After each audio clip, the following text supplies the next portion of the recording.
Some viewers may find the following video disturbing. Viewer discretion is advised. At the very same time that America refused to give the Negro any land,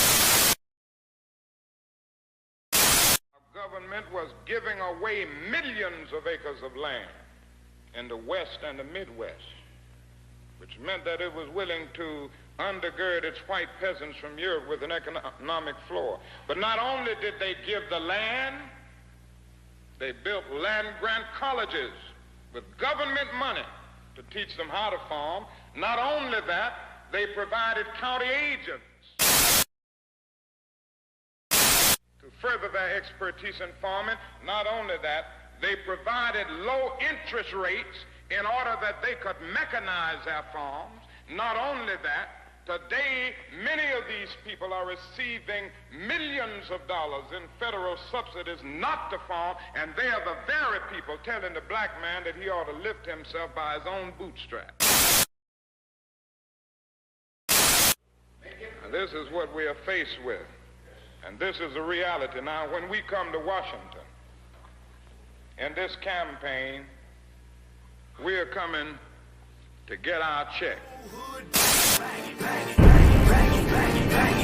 I remember when the ATL wasn't banging, now they banging, banging, banging, banging, banging, banging, banging. Niggas throwing sets and them bullets start ringing, bitches banging, banging, banging, banging, banging, banging, banging, banging. I remember when the ATL wasn't banging, now they banging, banging, banging, banging, banging, banging, banging, banging. Niggas throwing sets and them bullets start ringing like bang, bang, bang, bang, bitch, nigga, bang, bang, bang, bang.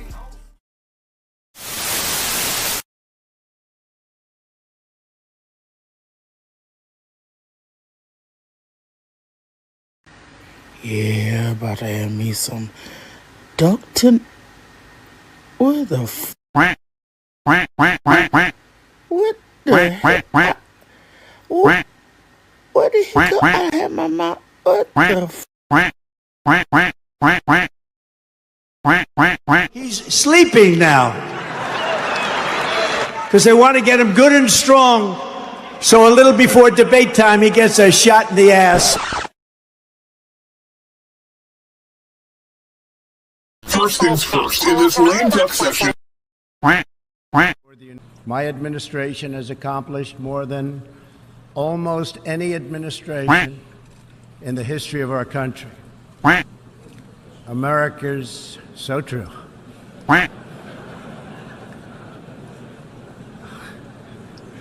Didn't expect that reaction, but that's okay.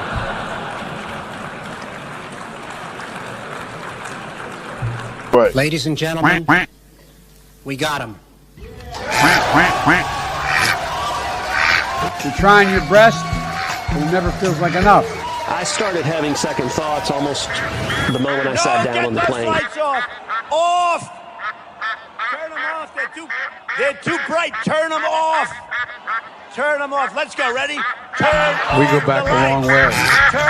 She was 12, I was 30, but anyway. So I changed my return flight and flew back on the first available flight I could take. I'm sick and tired of smart guys. I'm sick and tired of ordinary people being fleeced. I'm tired of being quiet. I'm sick and tired. I'm just sick and tired. We have this notion that somehow if you're poor, you cannot do it. Poor kids are just as bright and just as talented as white kids.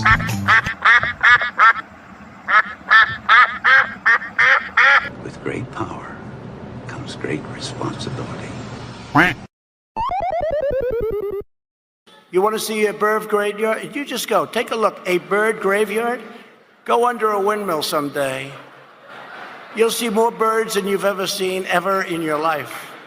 Tonight, we find out who is this week's Trash Bag Human of the Week in tonight's Lame Duck.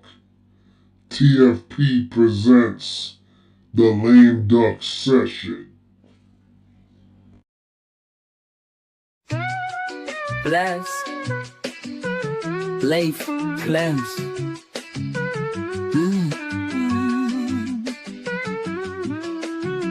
Yeah. Free cat, In the building with the tape fist tight. Ricardo on the mic, yeah, he's spitting that fight. Mike is right with the vision so clear. Political prophet dropping truth in your ear. Progressive moves, but we keeping it raw. Individual minds breaking every damn law. Social conservatism got the crowd in a trance. Tape fist politics, we advance in the stance. Put your tape fist in the air, let it rise. Feel the power of the truth in your eyes. From the left to the right, we unite. Tape fist politics gonna shine so bright. MD20 in the cut with the plan. Building up the movement with a taped up hand. Progressive dreams in a conservative frame. Individual voices calling out every name. Progressive moves, but we keeping it raw. Individual minds breaking every damn law. Social conservatism got the crowd in a trance. Tape fist politics, we advance in the stance. Once you tape fist in the air, let it rise. Feel the power of the truth in your eyes. From the left to the right, we unite. Tape fist politics gonna shine so bright. New golden age. New golden age. A new golden age. A new golden age. In the councils of government, we must guard against the acquisition of unwarranted influence, whether sought or unsought, by the military-industrial complex.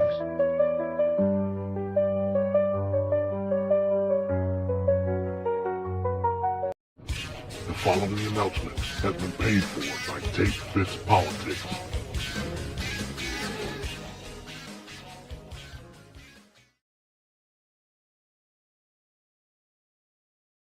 Peace, peace, peace. What's going on? What's happening? Hey, Venkat, can you hear me pretty clear? Because I got a major delay. I don't know what's going on. Yeah, I can hear you perfectly. Okay, I have no idea what's happening right now. Everything is delaying. I click a button and it take like 5 seconds to damn do what I tell it to do. I don't know what's happening. If it keep doing it, I may switch my Wi-Fi from my mobile hotspot to my actual phone Wi-Fi. But you know, just keep an eye. Yeah, if I flip out or something, just let me know. Just keep an eye out on it for me, because yeah, I don't know what's happening right now. Like, it's been I've been messing with this thing for like almost an hour now. I don't know what's going on. But in any event, hey, it's Thursday, man. You know what that means? TFP 2.0. TFP Red and Black, TFP Wolfpack. We in the house for another edition of Tape Fist Politics. Vancat, what's happening, man? Well, it's a new golden era. TFP 2.0. The red era. That's right. So yeah, hey, this the series finale of the MGSD series, The Politics of Drugs. We're gonna cap August off with this episode, talking about various things drug related. You know, so fentanyl is a big topic. We're gonna discuss that tonight. Just pharmaceuticals as a whole and what Trump is doing to try to I guess you would say mitigate drug price. I think that'll be a heated discussion. Me and Vancat should get into it. Like I said, I think that we agree in totality. But I mean, I got some things I want to say about it. You know, do I think it's all bad? We'll see. And of course, you know, the tried and true that's been talked about for decades, the legalization of marijuana and the workarounds that people are using now with hemp and CBD related products. We're gonna get into that. And as always, we're gonna cap it off with the lame duck of the week for tonight. So other than that, man, hey, we're gonna get into some headlines first, of course, because there's a lot more stuff going on in the news. I want to start off with this, Vancat. I think it's a story going on right now that's under the radar, like real under the radar. I don't think that it should be under the radar though. So I'm gonna share. I didn't get time to cut the headline, so I'm gonna just share my screen. So you see it right here, folks. According to Reuters, U.S. Venezuela tensions rise as U.S. warships. Yeah, you heard me correct. As U.S. warships arrive in Southern Caribbean.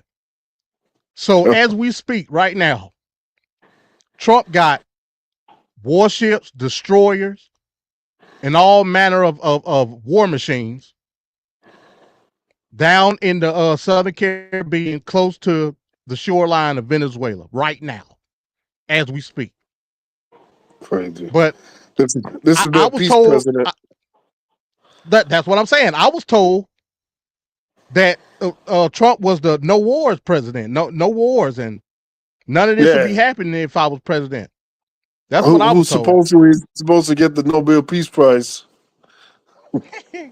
Yeah. Now he's down there under the guise of stopping drugs, i.e., cocaine and fentanyl. Under the guise, they even said in the press conference yesterday with Carolyn Levitt, they even claimed Maduro. Now let me give a caveat. Maduro is a bad person. Maduro is a dictator. Let's not, like, I understand all that. But they just flat out said that the man was a leader of a cartel. It's what they said. So okay, so he's a dictator, but how many dictators does Trump have a fond opinion on? So which dictator is the good dictator? Which dictator is the bad dictators? Trump only Trump can decide that. Oh Lord! So that's what I'm telling you. So that's what's going on in Venezuela right now. Like I said, it's not getting a lot of news coverage. Why? I don't know. No, not at all. Not at all. So, that's what's going on down in Venezuela right now. Now this all could be just a puffing up of the chest. You know what I'm saying? I'm not disputing it. But it's big news none the same. Being that you have it's at the end of the day, it's military saber rattling for no specific reason. Me personally, I believe there's underlying motives behind it. Now we know Venezuela is a rich oil country. We understand that since Trump, even from Trump 1, Trump has been bitching and complaining about Maduro and trying to get him out. The sanctions have done what it was supposed to do. Now, a negative effect of the sanctions was Venezuela's coming to the United States. A MAGA maniac don't want to talk about that, though. MAGA maniac don't want to talk about that at all. It's to my belief that again, I can't prove nothing that I'm saying. It is to my belief that Trump wants to get to that oil in Venezuela. And I don't think Maduro want to play ball.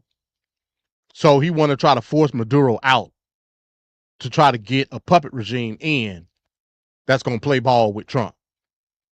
But again, another contradiction though, Van Cat, because we were told what's the 3 magic words?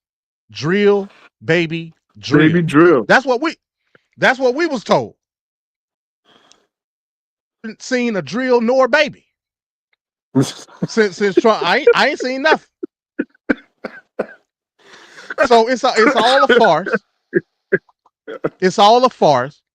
Now to alleviate the pressure that he's under, he's gonna get it from places unknown, i.e., Venezuela. That's exactly what he's trying to do. Like I said, I can't prove nothing that I just said.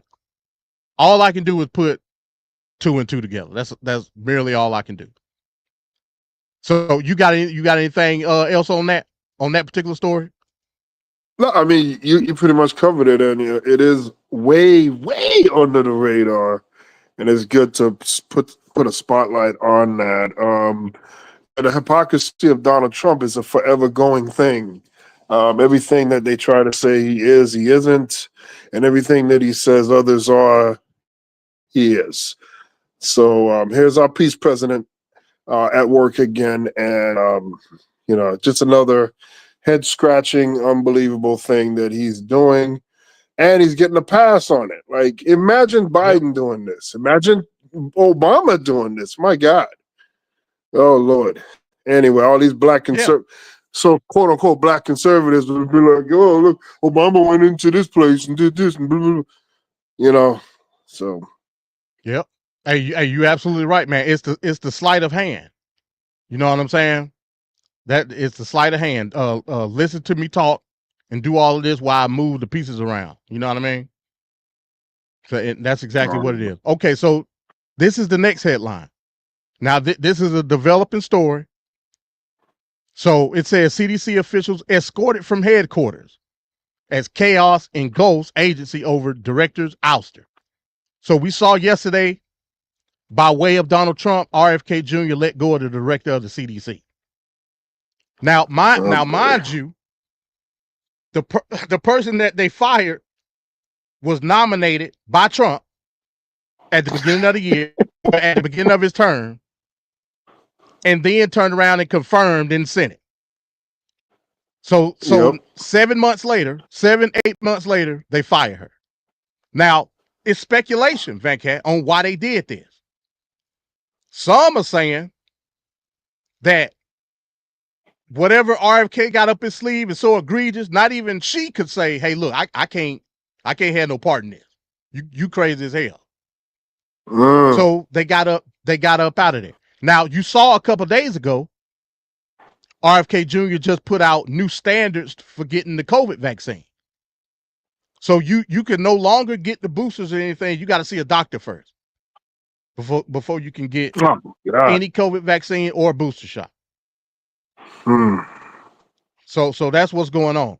Like I said, it's rumblings that they about to start doing something with vaccines in totality. So again, I can't prove nothing that I'm about to say, Van Cat. Like I said earlier, it's to my belief. Now the lady that was director of the CDC, she wasn't even a doctor. She was like one of these holistic natural medicine researchers, one of these crazy kooky people.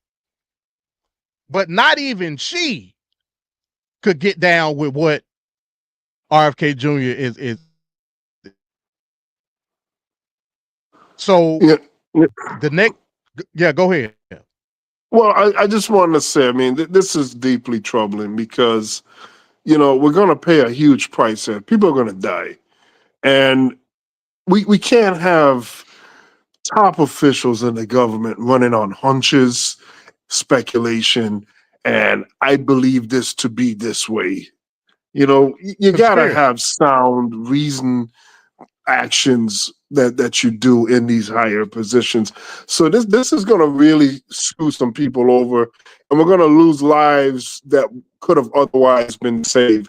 This pretend world that we're in, ever since Donald Trump and Republicans decided to politicize COVID, which is ridiculous, an airborne virus, for God's sakes. Ever since we did this, I mean, for God's sake, Trump went on live TV talking about injecting bleach and all this other nonsense, but somehow Fauci is the issue. I mean, come on, man.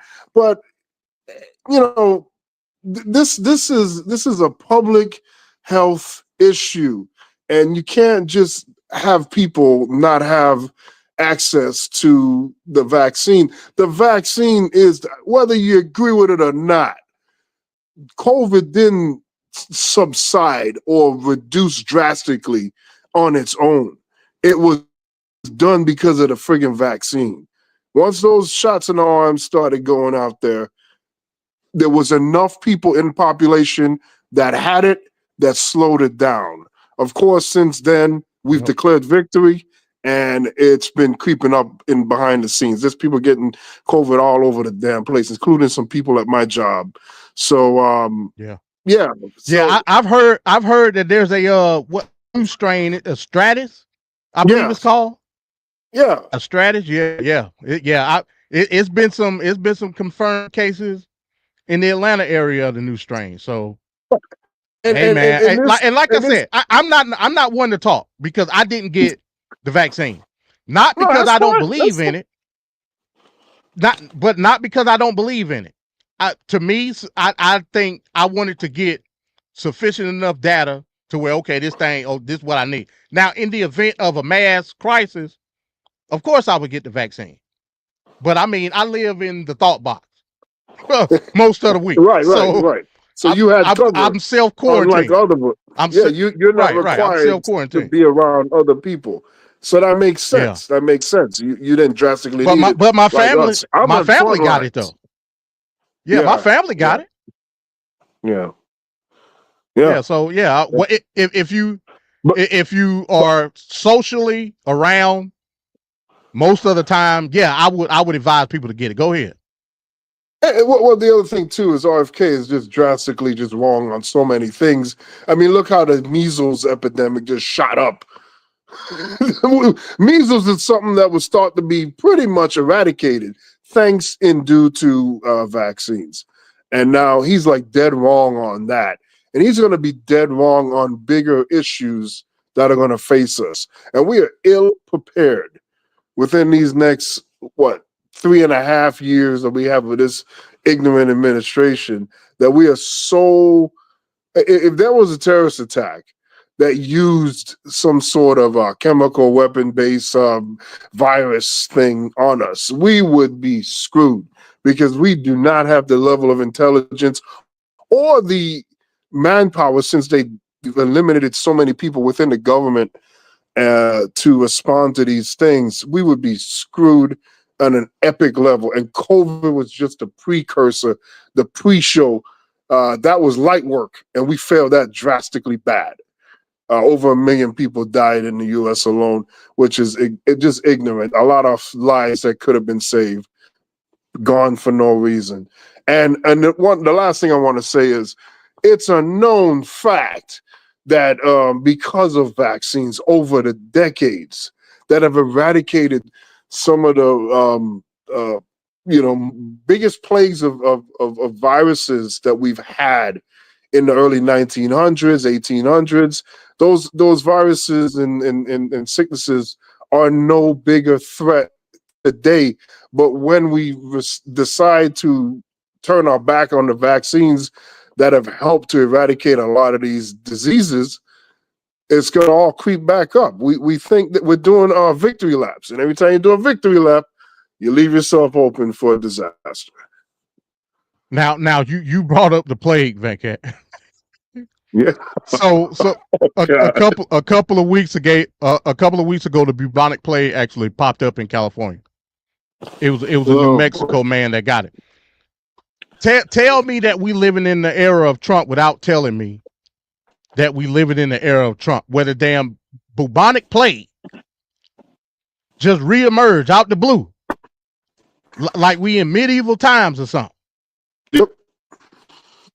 I can't make heads or tails of it, man. You can't make this stuff up. Just feel like we're in a movie. Hey, it's crazy, man. So the last headline we're gonna get into before we start the show. I'm pretty sure everybody has heard by now. Now, this is a Venkat versus MD special, right here. We know there was a school shooting yesterday, a tragic school shooting. Oh boy! In Minneapolis, at a Catholic.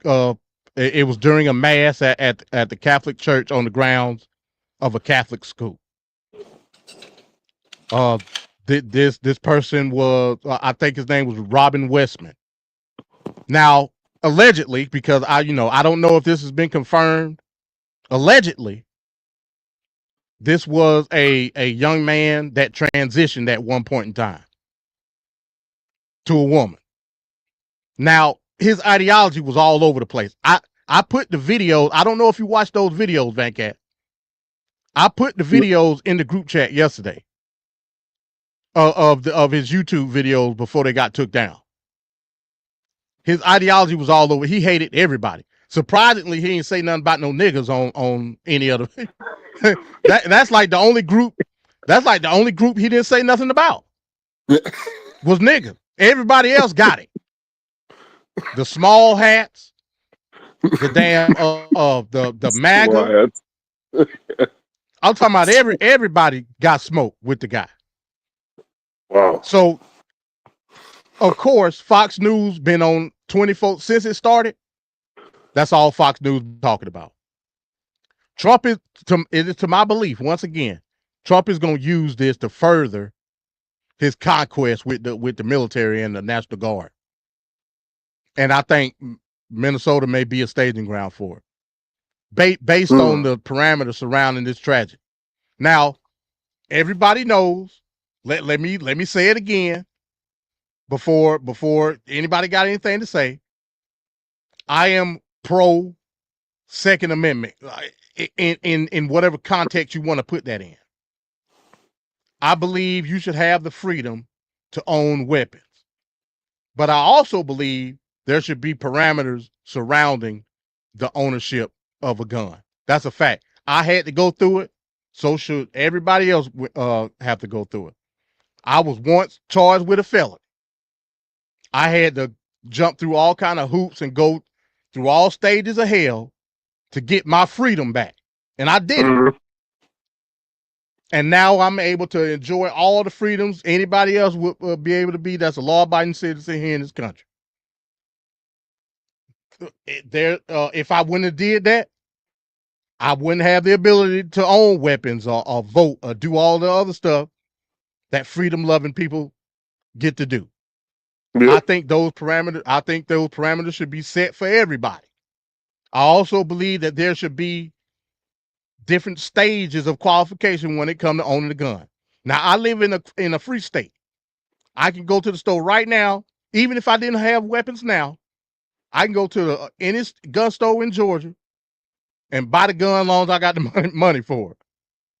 I do believe in training. You gotta have your learner's license for a certain period of time before you can get your regular license. I believe it should be the same for carry license. That's just what it is. I also believe that red flag laws should be a thing. But how far are you willing to take your freedom is my question.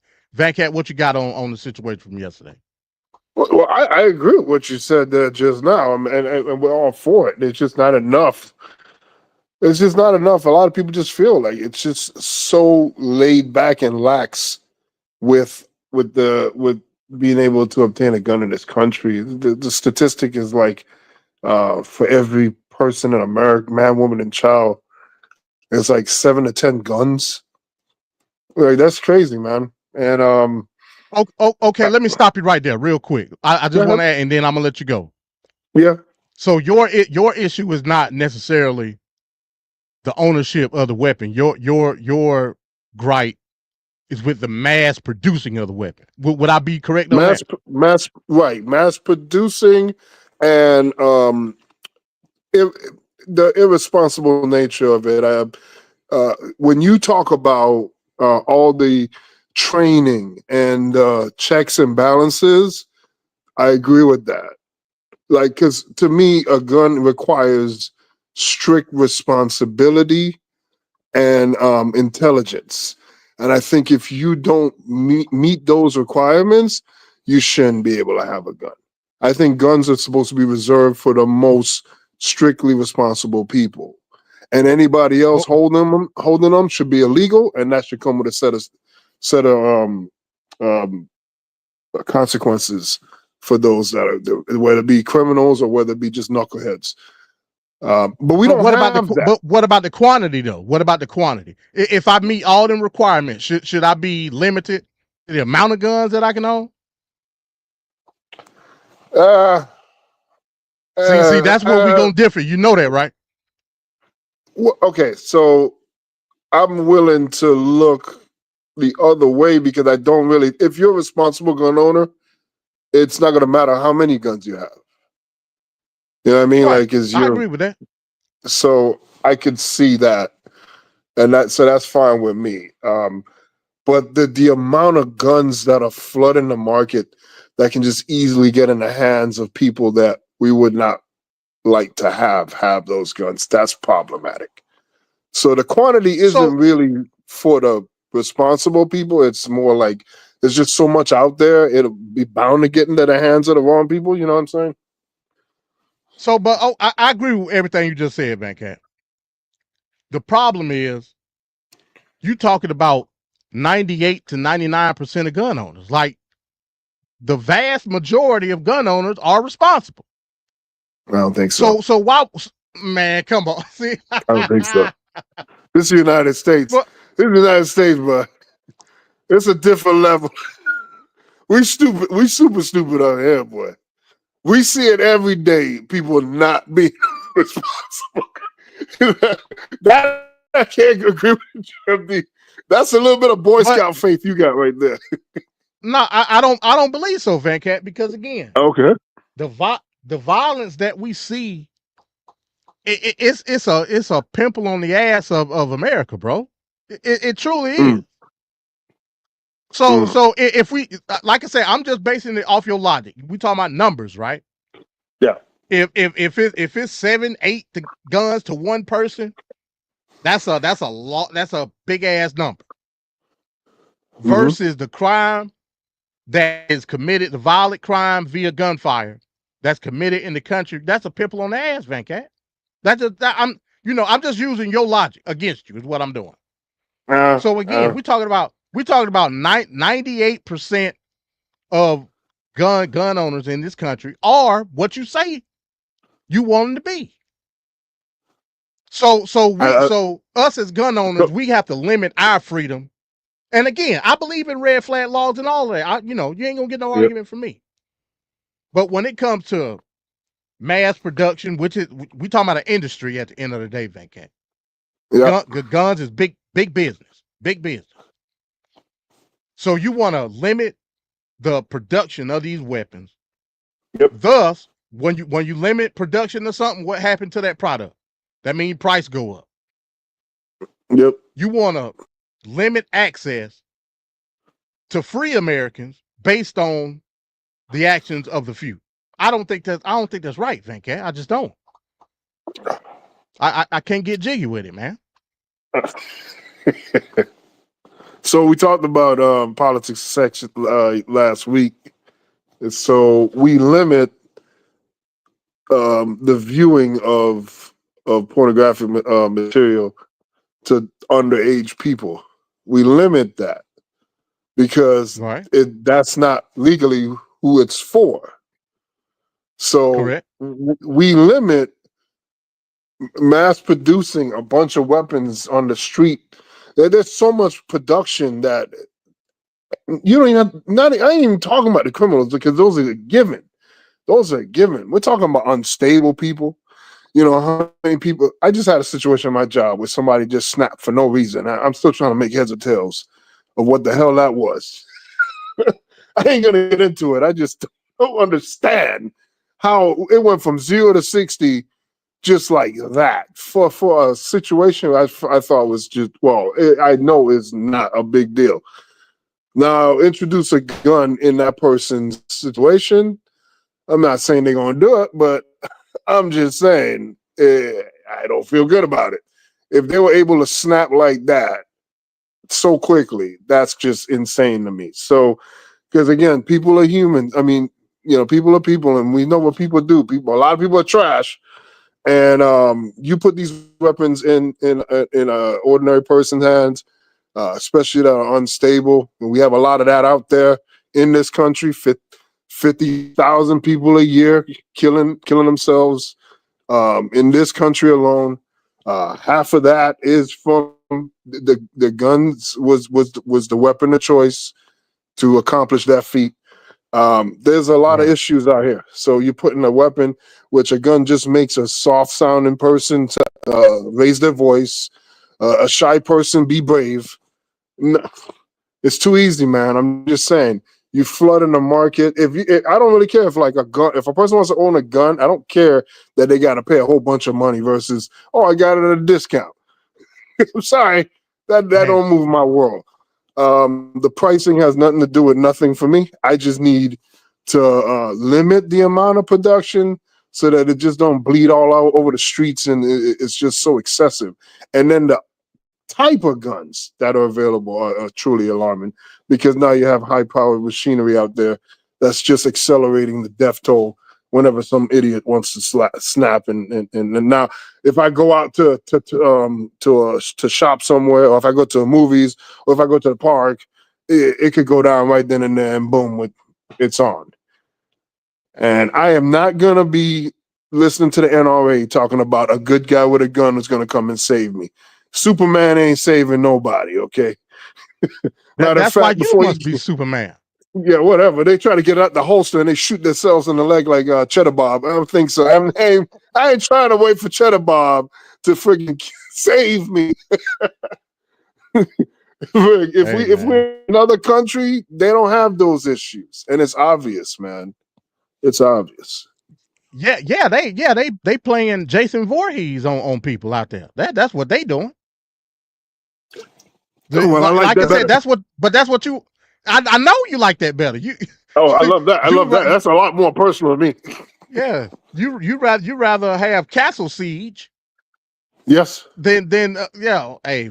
Yes. Agree to disagree, bro. Agree to disagree. Come That's on. all I can say. Come on, I like my arms and legs and hell, my head for that matter. Yeah, you guys could be Clint Eastwood on your own time. I ain't trying to be. I ain't trying to be here for all that. Hey man, it's gonna be an ongoing battle with me and Van Cat when it comes to guns. That's just what it is. That's just what it is. All right, so let's get into the show, and let's get into our leading story.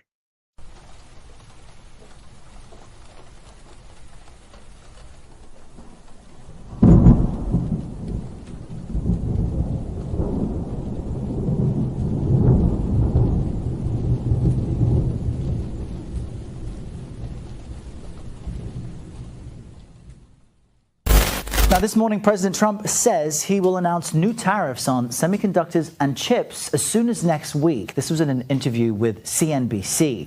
He also said he plans to put a tariff on pharmaceuticals. Listen. On pharmaceuticals, we'll be putting a initially small tariff on pharmaceuticals, but in 1 year, President 1.5 years maximum, it's going to go to 150%, and then it's going to go to 250%. Because we want pharmaceuticals made in our country. CBS News White House reporter Aaron Navarro can flesh this out for us, joining us from the White House North Lawn there. Good morning, Aaron. This is not the first time the president threatened pharmaceutical tariffs. So what might this mean for people who rely on medication, not just to stay comfortable, but to stay alive? Yeah, Errol, at least in the long term, it could definitely increase the costs of these prescription drugs, the availability. But I say the long term because President Trump has really put this caveat of at least a year and a half before these tariffs are implemented. He says that this is to allow these pharmaceutical companies more time to physically relocate to the United States for more manufacturing, though that could take multiple years. And it's important to note that right now there aren't any blanket U.S. tariffs on pharmaceuticals. As part of that European Union United States trade deal last week, there was a 15% tariff specific for pharmaceuticals from Europe, and that is already a pretty dramatic increase from the 0% that it was before. But we've seen the administration take these procedural steps to get to a pharmaceutical tariff, sector specific. They launched in April what's known as a Section 232 investigation to determine if imports of pharmaceuticals from foreign countries is a threat to national security. That's kind of just the formal step before a bigger tariff is announced. But given this timeline, we won't really know the specific impacts of these tariffs until a year and a half, when President Trump says it'll skyrocket to at least 150%. Even Big Pharma begged him not to, but Trump did it anyway. What did he do? Well, he put a 15% tariff on everything coming in from Europe, which includes 60% of America's pharmaceuticals. You got that? This is a sales tax. I mean, this year, tariffs are estimated to raise $171 billion.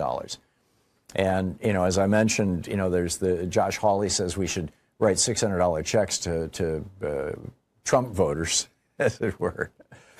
And Trump is saying he's going to use it to pay down the national debt so that there will be more money available to give more tax cuts to billionaires.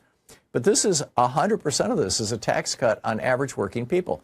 Millionaires and billionaires don't care what they pay for their drugs. If the cost of their asthma medication goes from $110 to $140, it doesn't matter to them. But it does to average working people. And, Donald Trump is committed to making this situation even worse, this 15% deal. And by the way, it's just a framework. He He literally does not have a single tariff deal. Remember, he was going to have 100 deals in 100 days? Not one. What he has are agreements in principle. And the one with Japan just fell apart day before yesterday. The one with the UK is still in framework status. The one with the EU yesterday, it's a framework. I mean, it's just weird. But let's say it actually goes through. It actually happens. That Trump puts a 15% tax on all the pharmaceuticals coming into the United States from Europe, which, as I said, is 60% of all of our pharmaceuticals. That's $127 billion a year worth of drugs that we buy here in the United States that come from Europe.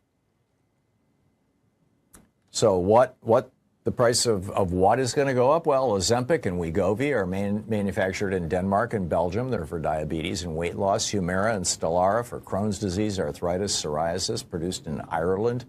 Keytruda, even Botox and Viagra, you know, the favorite drugs down at Mar-a-Lago, they're all manufactured in Europe.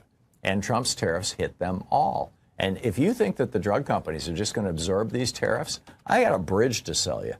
I mean, Trump loves to boast about how he lowers drug prices. No, sorry, this tariff scheme could add $19 billion a year at retail to the cost of drugs in the United States. And the consequences of that are deadly. When drug prices go up, people start cutting their pills. They start reducing their doses. They start skipping their refills. They walk away from the pharmacy altogether. If you're diabetic and you can't afford your insulin, you could die. If you're fighting cancer and can't afford Keytruda, you could die. If your child needs Humira and you can't pay the new price, he could end up in the ER or worse. I mean, this is the pattern of Trump's second term. Policy as punishment. Well, pharma stocks are on the move as well. Our Angelica Peebles has that story. Angelica. Hey, John. Well, President Trump is sending letters to 17 pharmaceutical manufacturers, calling on those manufacturers to take voluntary actions within the next 60 days to lower the price of prescription drugs in the U.S. to similar prices around the world. So he's calling for four things. He wants these companies to extend most favored nation pricing to Medicaid. He also wants them to guarantee MFN pricing for newly launched drugs. He also wants them to return increased revenues abroad to American patients and taxpayers, and to provide for direct purchasing at MFN pricing. So these, obviously those are four different points. There's some details there. We'll have to see exactly if any of these companies agree to take those actions, and some of them could have varying degrees of impact, right? So guarantee MFN pricing for newly launched drugs, that would be a little bit tricky to actually implement because typically companies launch their drugs first in the U.S. So how do you compare a price here versus overseas when there is no overseas price? Now, it will be interesting, of course, to see how these companies respond. And as you go through some of the companies that he's making this plea to, we have Lilly, Pfizer, AbbVie. And in these letters, he's actually making a personal appeal to some of these companies. For example, Lilly CEO Dave Ricks, he crossed out Mr. Ricks and wrote David. So you can see that the pressure is increasing, guys. Oh, for sure. All right, Angelica Peebles. Thank All right, so you see the impact. You see the impact pharmaceuticals have on people, man. Like, a lot of people need these drugs. We got parents that rely on, hell, ourselves. You know what I'm saying? We rely on these the best case scenario when it comes to price. And hell, that ain't good for some people. You know what I mean? We understand how macroeconomics work. Because these products ain't domestically made, we get I don't want to say special, but we get preferable price when it comes to having it shipped overseas at a cheaper rate so we can buy it more cheaply. Vancat, just logical question. Let's say hypothetically the drug manufacturers do come to America. What's going to happen to the drug prices, Vancat? if they come to America, it's supposed to go down. But How? That's not true. It's supposed to go down based off Trump's tariff philosophy. Right. In the real world, according to capitalism, that's complete opposite. Right. It'll go up drastically. And we know Trump. We know Trump is Taco Man. Oh my I God. like to be a taco man. Yep. So we know he don't hold his word, don't hold no weight. So we know if drug manufacturers come to the United States, you won't be able to afford no medication. No. Like at all. No. No. And shout out to go ahead. Shout out to the guy that said the Viagra and the other drug and the Botox. And Botox, which are popular in the shade if it's is one, real. if it's one progressive that I like, Tom Hartman, bro, he's the truth. Everybody go subscribe to the Tom Hartman show. Yeah, that was pretty as hell, man. And he told the truth. Yeah. If based off these tariffs, the price gonna go up. If they come to America, the price will also go up. That's just what it is. And the scariest thing people are not understanding is he's right. People are going to skip, cut, do whatever they have to make their pills stretch and last. And these are not designer jeans. These are not PlayStation 5s. These are things that are literally the difference between life and death. Certain prescriptions people can't do without. And to play this kind of dangerous game he's playing is going to cost people's lives. I remember a few years ago watching a story of a guy that had an insulin that he needed, and I guess the price went up, so he just started skipping the dosage. He ultimately died. Because he didn't have the right. He couldn't deviate from the strength he needed. But he figured if he just did that, he could stretch it out because he couldn't afford it. And he died. So, I mean, that's going to be commonplace. And again, this is how man, politics is so super important. And not understanding the big result of what you're voting for and playing identity politics and when I say identity politics, people like to point to the left and Democrats because they're standing up for LGBT and all these other things, black struggles and whatnot, and they think it's that. Identity politics definitely played on right. I think even more so than anything. And we got to acknowledge what is what. And I don't care about who the frig the person is in the government that is represented as long as they're executing. And we're not looking at it that way. We're doing sports teams, my team this, my team that. Especially places like Kentucky, you've been losing forever. You've been poor and goddamn you've been looking at all this trash out here, and you keep picking the same people to represent you, and they keep failing you, and you keep standing by it because you're playing for the red team. And that is so ignorant, man. You gotta hold these bastards accountable. So now you got this jackass in office right now, and nothing is going forward. We're at a standstill. You understand that right now we're just waiting to just how much can we take as far as every policy that Trump is implementing, and we got to survive that. And then once that's over, we got to start over, get a person in there to be represented to do the things we need done, and hope that that person follows through and fix what Trump's doing to get caught up to doing what we already should have been doing. Because we went backwards. In that piece MD just played, you heard talk about semiconductors. Well, who was the guy that just passed bills a few years ago to help the production of semiconductors and help with those job creations behind semiconductors? It was fucking Biden. So is that really like Sleepy a Joe? thing?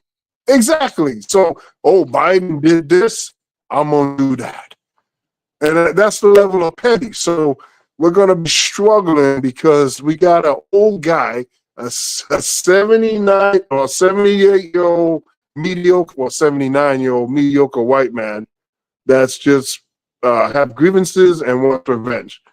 So that's what you're supporting, people. Hey, I couldn't have said it better myself. That's just what it is. Look, again, it's a lose-lose situation. It's a lose-lose situation. That's just a fact. Like I said, the tariffs, are going to spike the price, bringing the manufacturing back. Again, we're not a manufacturing economy. We just ain't. I don't understand what people don't understand about that.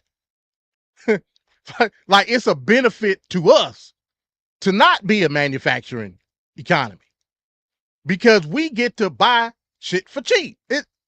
This is capitalism 101. You want to be the superior country by way of finance and economy so you can divvy off the legwork to everybody else. And then we can buy from them at a fraction of the cost. If pharmaceutical manufacturing came back to the United States, you're going to have to pay the workers. You understand that, right, Van Cat? They're not going to take the same hourly rate as somebody in Edinburgh in England would, because we understand how money works. Our money is superior than the pound, as last I checked. Oh, Van Cat, that's just what it is. So you're going to have to pay the workers a larger fee as a company. You have to pay the worker a larger fee, therefore spiking the price. It's as simple as that. I mean, this ain't rocket science, folks. It's not. I don't understand why you can't like wrap around that. And for all these MAGA maniacs, hell, even these black people, because black people are doing it too because they believe they got the shit in there to stick anyway. We're supposed to have these low-end jobs, which don't look low-end to the rest of the world because we make more money than the rest of the world. But they're there so you can have cheap shit. It's simple as that. That goes for anything that you buy. Drugs, general goods, electronics, all of that we benefit from because we pay the cheap price for the cheap labor. Now, ethically speaking, if you think that's right or wrong, totally different story. But I'm not talking ethics. I'm talking reality. And the reality is, if those jobs come back to America, you might see double the price in your drugs that you got to use in order to survive. Because you're going to have to pay me to make the drug. And I ain't cheap. You got anything else on that, Van Cat? No, you said it, man, and 100% right. It's a difference between the pay in Indonesia or China versus anywhere U.S. workers. That's right. for sure. So that's just what it is. For I mean, I can't say it no different than that. So, well, yeah, we can move on to the next story. This show might end up going pretty quick. Like I said, I only got 2 more stories to end it up. So let's get into fentanyl. Now, I think at this point, especially if you know people that live in rural areas, you probably know somebody that's been affected or even died. I do. I know a couple of people that died. Wow. From fentanyl. That's just what it is. Fentanyl, it's more than people shooting up or smoking blues or whatever. It's more that people are lacing weed with fentanyl now. That's just what it is. You know, is it a crisis? Yeah, it's most definitely a crisis. Do I believe a lot of the stuff Trump is doing is predicated around a falsity behind fentanyl? Absolutely. He's full of shit. It's Trump at the end of the day. Yeah. So let's take a look at fentanyl, its impact, and what's going on with it right now.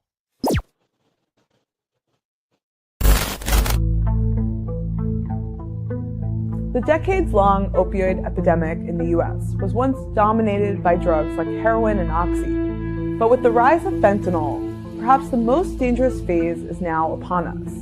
In the first 2 years of the pandemic, more people were killed by fentanyl than ever before. The COVID pandemic helped pave the way for fentanyl's ascent, as isolation and boredom drove people to substance abuse.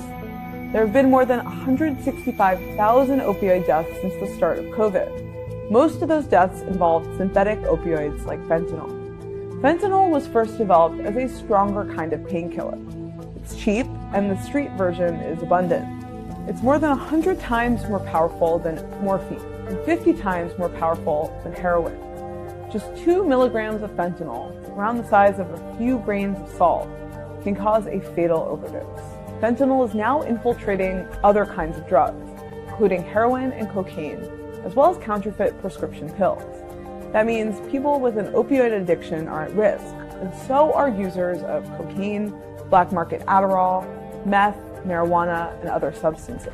A powerful drug is often used to strengthen or stretch stockpiles of other illicit drugs. The precursor chemicals used to make fentanyl are also globally available. According to the Drug Enforcement Administration, a lot of illicit fentanyl is made abroad and smuggled into the U.S. through Mexico. In Florida, Governor Ron DeSantis has described the situation as a problem of law enforcement and border control.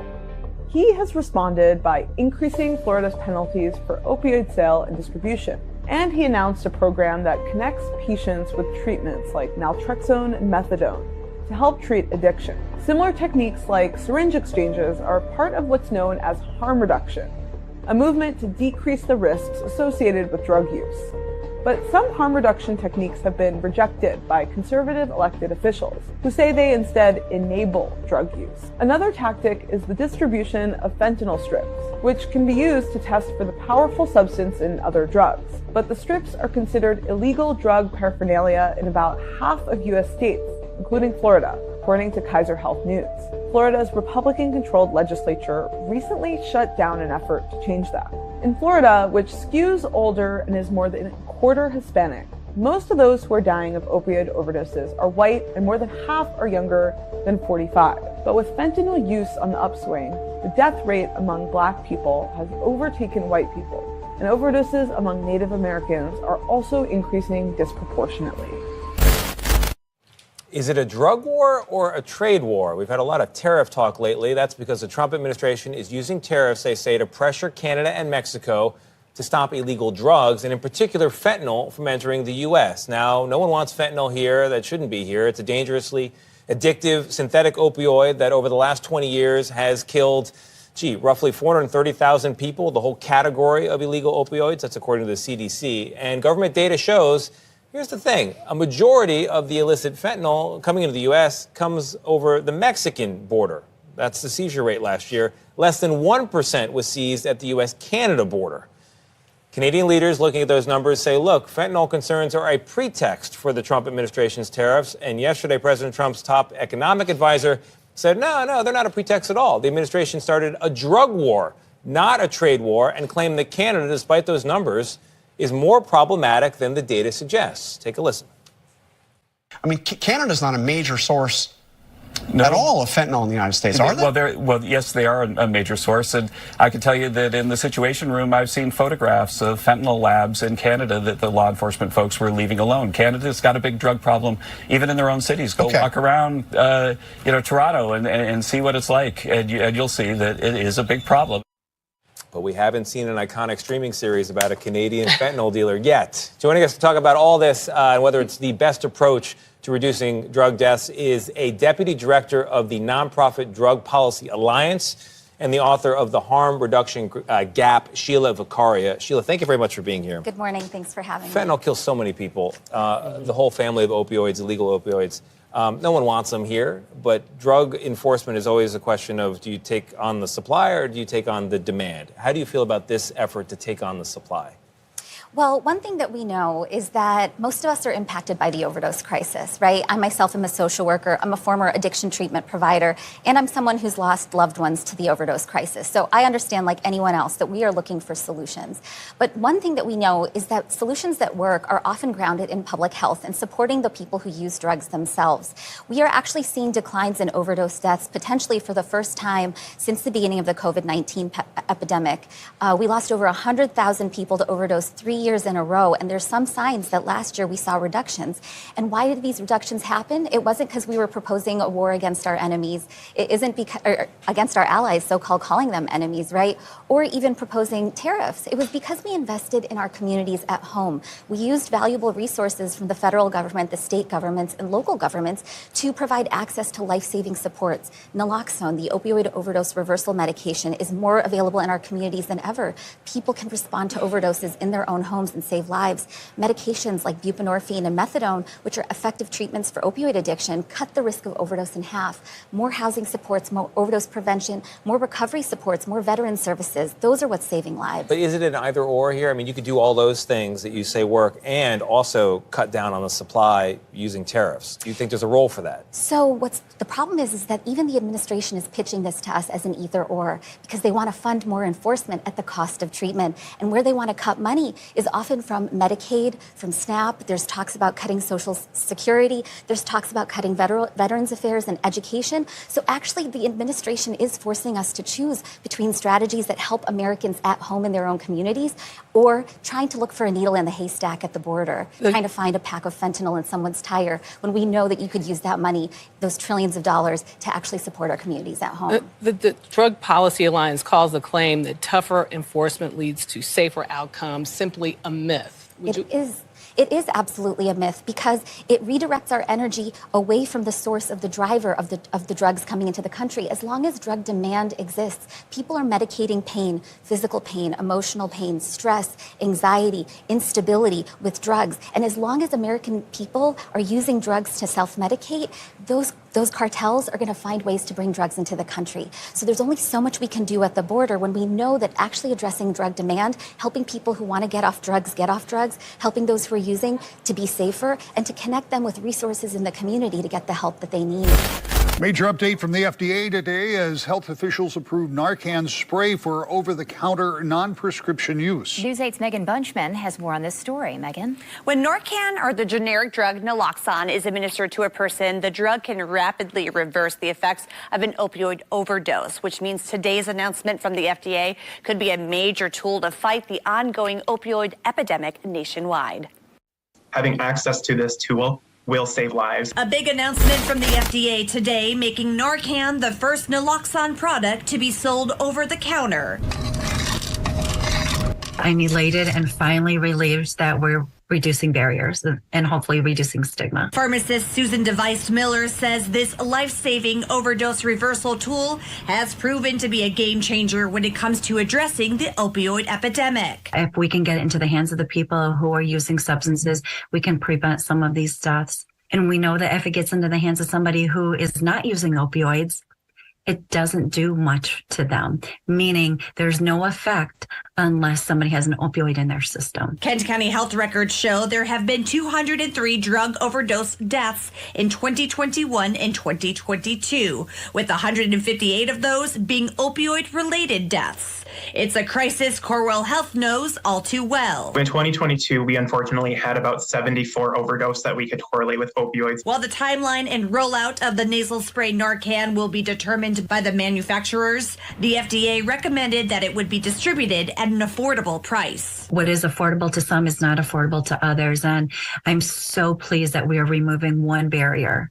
And I just want us to make sure that we are educating that there are opportunities to still get it for free through the community resources. Community resources like the Red Project, which has installed several free Narcan ATM machines throughout Kent and Malcolm counties. And at Corewell Health, nurse educator Dan Wicklund says patients can simply walk into local providers and request a free kit. When we're engaging people with Narcan, what we're hoping to do is to reduce their initial risk and exposure to that opioid overdose event, but also giving them an opportunity to engage with our addiction specialists and get the care that they need in the future. Just this year, more than 79,000 Narcan kits have been distributed by the Michigan Department of Health and Human Services.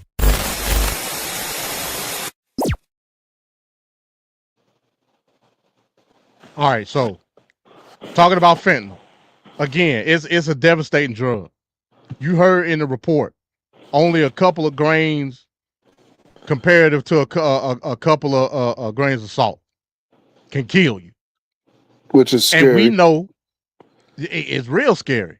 Now, we know, as you know, and I'm talking to, you know, my former drug dealer.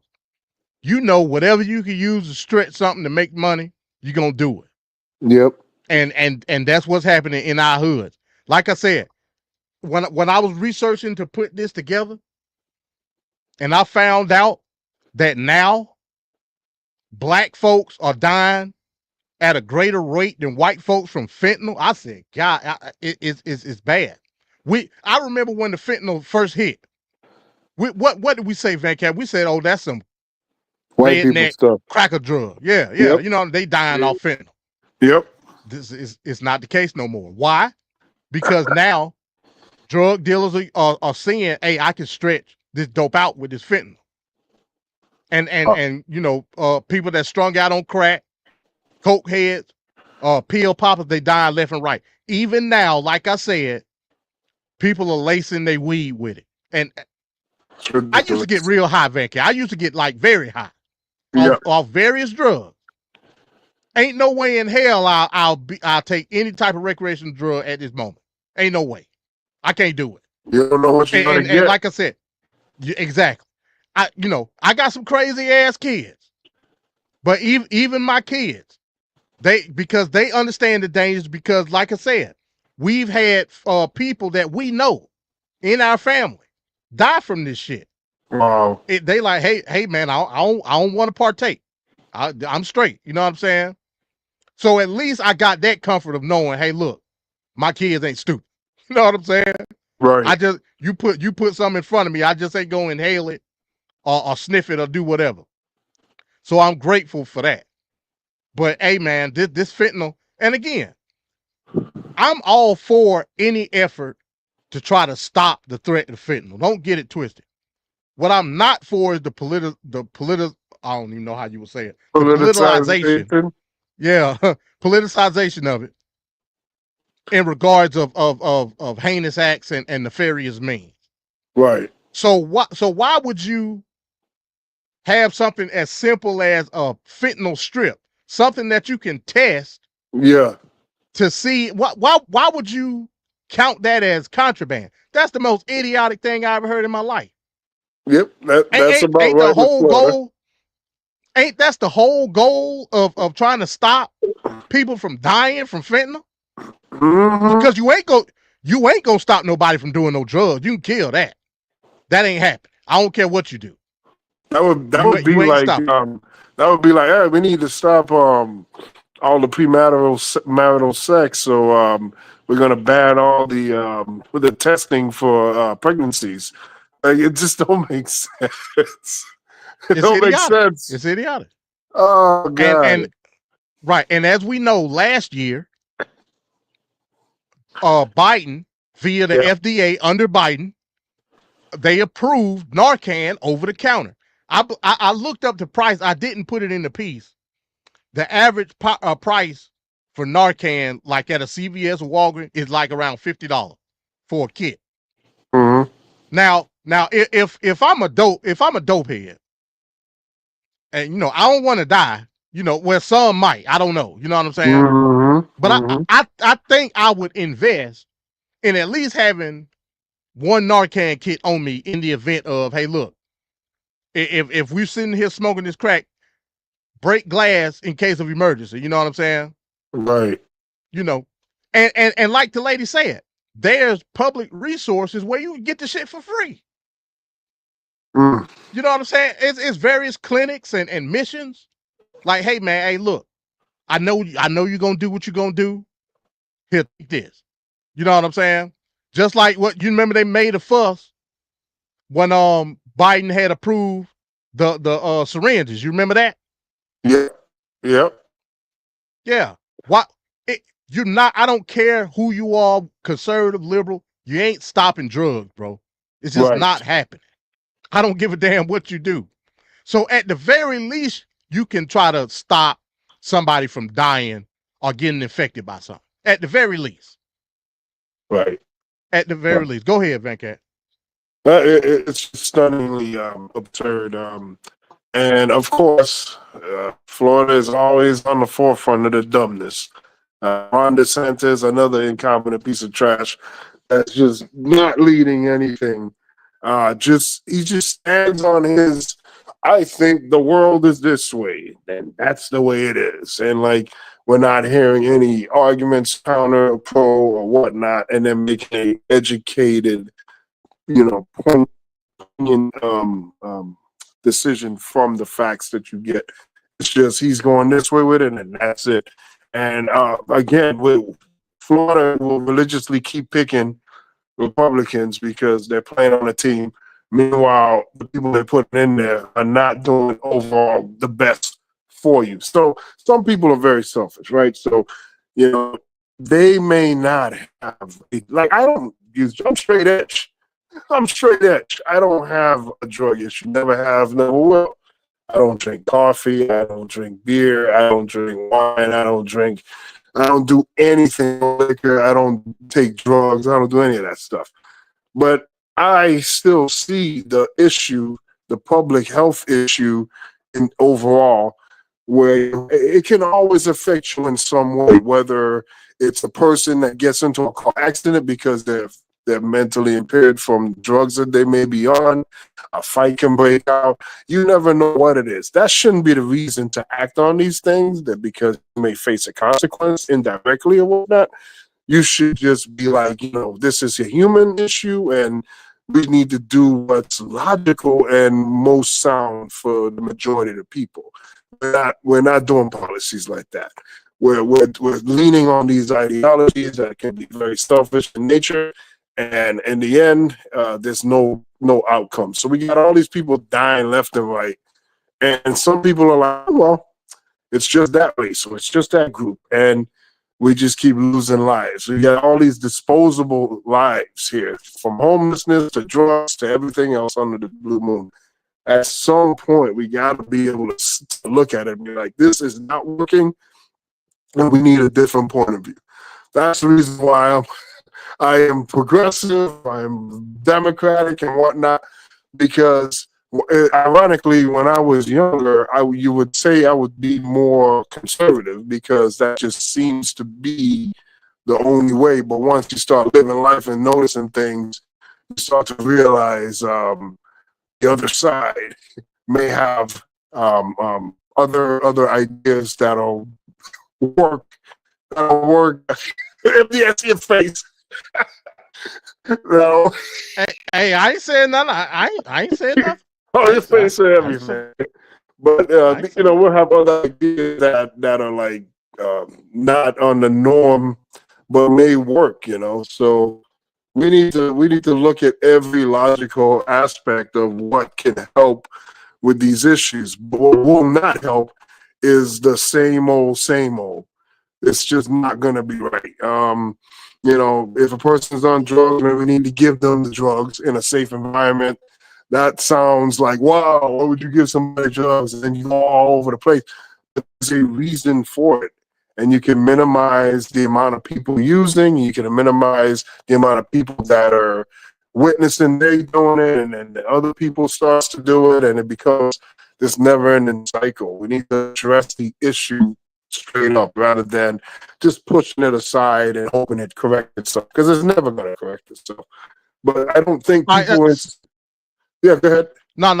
No. Finish up. Then I want to ask you something. Yeah, I just think that we just need to do bold action to deal with a problem once and for all. You see what Trump is doing with homelessness. He's talking about homelessness, but he has not one plan to address homelessness. He's just talking about pushing people around, intimidation, and moving them out of a space. That does not solve homelessness. They're still homeless.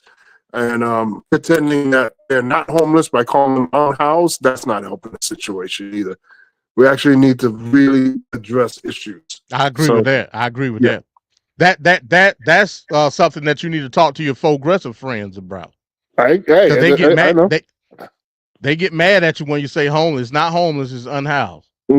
Tomato. You ain't doing shit about it. So, yep. I agree. But I wanted to ask you, and I guess you could call this a sidebar. I smell a little bit of contradiction on you, Venkat. Go ahead. Now, in the headline segment, when we were talking about the Minneapolis shooting, yep, you said that we need to stop the mass production of said weapon, and that'll alleviate the problem. But when it comes to this, essentially the same situation. You got an overabundance of drugs coming in. and I'm not saying that you're saying enable them because it's not enabling. It's just folks gonna smoke or shoot or sniff or do whatever. It's nothing that you can do to stop it. Similarly, there's nothing that you can do to stop people from buying weapons. It's called freedom at the end of the day. And at the very least, we can put measures around the situation in order to alleviate you violating the rights of somebody else, a la stealing from them, hurting them, mugging them to get what you need for drugs, or buying dirty dope, similar to the situation with guns. What are you going to do to set the parameters to protect everybody else? Because you're not going to stop the production of the gun. You're not going to stop somebody from buying the gun. Instill the freedom upon the law-abiding. So it's a similar situation, yet you have different, almost opposite solutions for similar problems. I'm confused by that, Van Camp. Okay, so what it is that they're not necessarily similar. In the difference being, wanting to own a gun isn't the same as chemically in your body wanting to smoke the dope. Exactly, because that's a difference, right? The need or want to have a gun has nothing to do with your chemical makeup inside your body. Whereas inside your body, when you're addicted to drugs and whatnot, it changes your hormone levels and all these things that create a want and a need that is way different. It's way different. It's like hunger. The hunger feeling for food versus I want to buy a movie or a car or something. It's two totally different things. Internally, there's a lot different going on versus the other thing. So it's not the same. And what I'm talking about is if a person has a drug habit and it's really bad, maybe isolating them in a spot and giving them a drugs in a controlled environment, where you just talked about how people are lacing drugs with other things that are getting them killed, not in a place where it's more supervised and safer.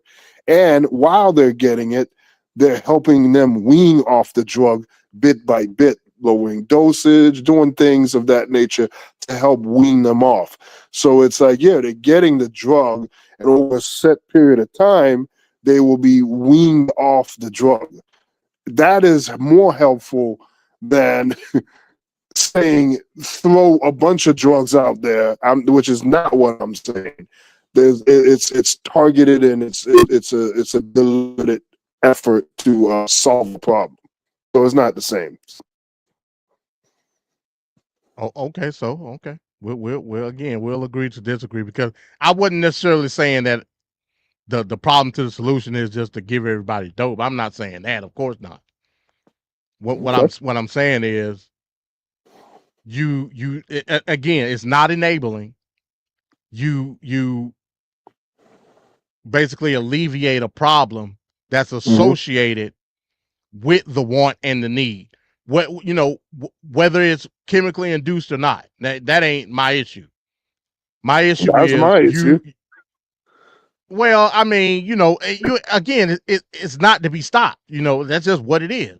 So when a person has diabetes and they have what's called insulin resistance, when you're in that mode of insulin resistance, it keeps you craving for more bad foods and sugar foods. That is completely different with a person that doesn't have insulin resistance that wants to eat, whatever crap they want to eat. They willfully do it. Willfully. Right. It's a completely in the body. It's completely different. There's a way different struggle going on versus a person that's not in that space with the insulin resistance, and it's a loser battle you're facing internally in your own body. That's a bigger fight that people don't understand. All fat people aren't the same. There's like legit fat, and then there's other people. It's a different thing, and we I guess as a society we're not there. We don't understand that, and it's hard to explain because there's a lot of words that have to go into it, and then the willingness for people to accept what is being said. It's just a whole mess. Yeah, so I understand it. I know what's going on. Yeah, I looking at it that way, I agree. But I'm trying to put it in the parameters of what the situation could be to mitigate an issue. Again, we're not talking about whether it's chemically induced or not. I totally understand what you're saying and agree. But when you talk about somebody willfully doing something versus not having the cognitive will to stop doing something, right? The situations around mitigation are similar in regards to what you need to do. Again, if you take the example of the diabetes or whatever and the insulin resistance, what breaks a wheel versus what helps a person, right? Mm-hmm. Or in the situation again with the Minnesota shooting, right? That person knew exactly what was going on. We don't know what his headspace was. Let me make that perfectly clear. But does that take away the freedom to act upon something versus counteraction? I think we gotta focus, just like on the drug situation, the counteraction. Mm-hmm. Yeah. It's similar to me. Now the counteraction don't have to involve taking a person's freedom away with pre-intention. That's all I'm saying. So I mean, look, we always gonna disagree on it. So it ain't like it really. I mean, it just is what it is. But it's an interesting topic, and yep, it is. There's no way that you wouldn't have things like Narcan and things that'll be able to stop death from taking place, because you're not going to be able to stop the wants and the needs, whether it's through free will or otherwise. That's just what it is. But in any event, okay. So let's get to weed. Like I said, that the nigga's favorite drug, weed. I stopped smoking the weed a long time ago. Hell, it got to be over 15 years now. I like money too much. If it's something that's gonna enable me from getting a job or some shit like that, I'm not gonna do it. Now, you got some Negroes, they gonna do whatever they got to do in their power to still smoke the weed while still holding some type of financial life. They go through all.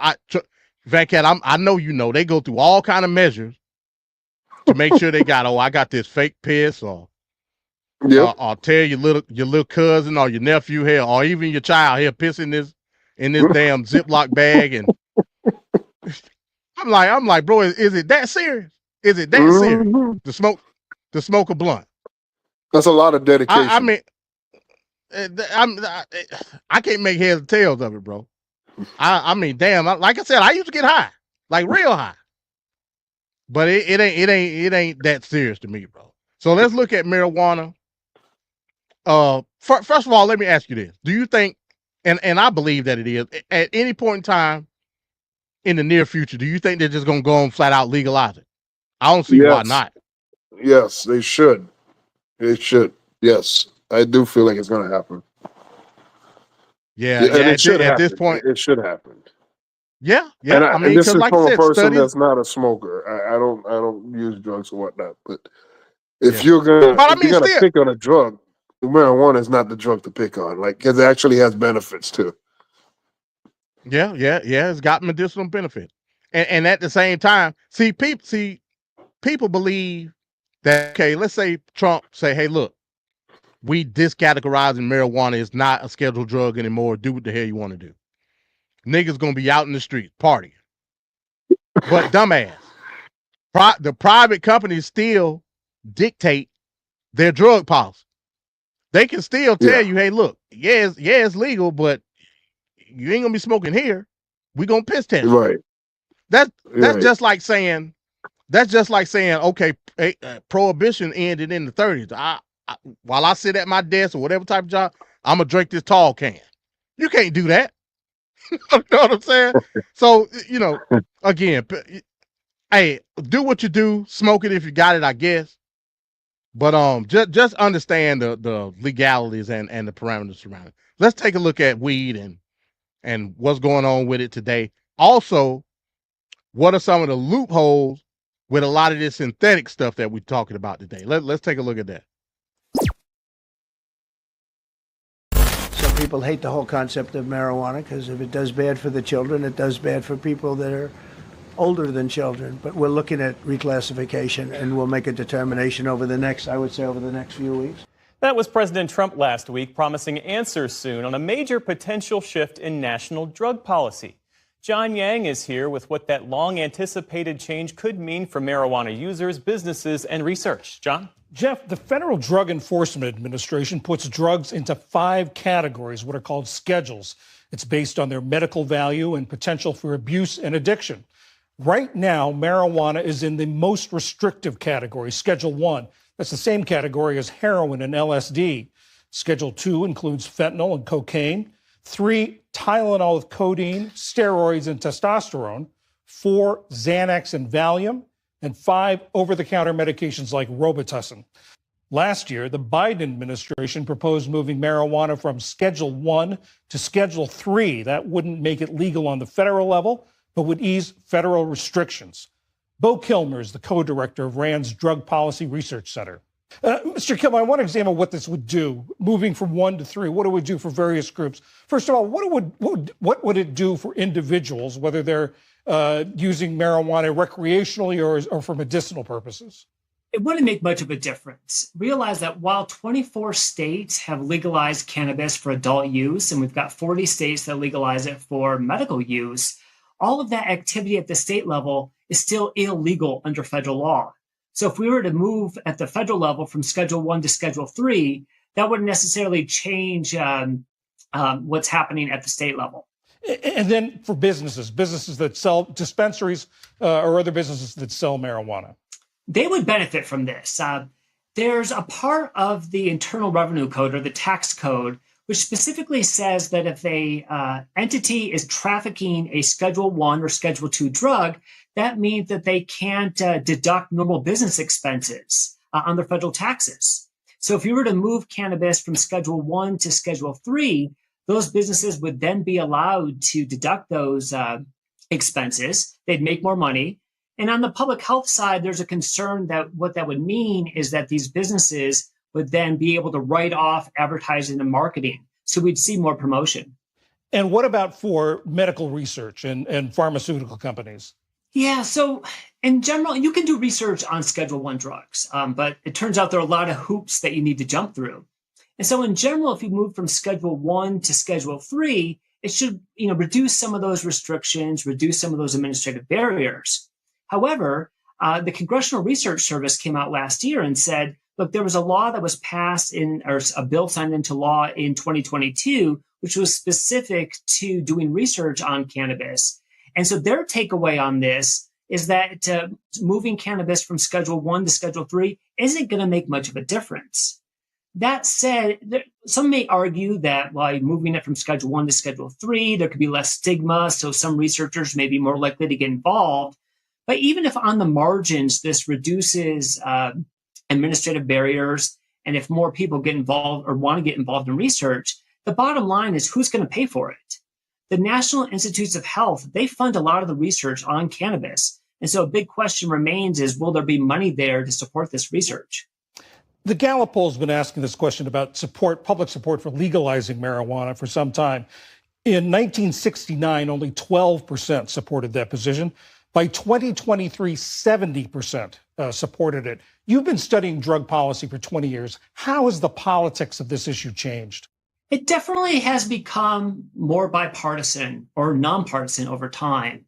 Early on, this was much more kind of a liberal or left issue, and definitely is much more mainstream today.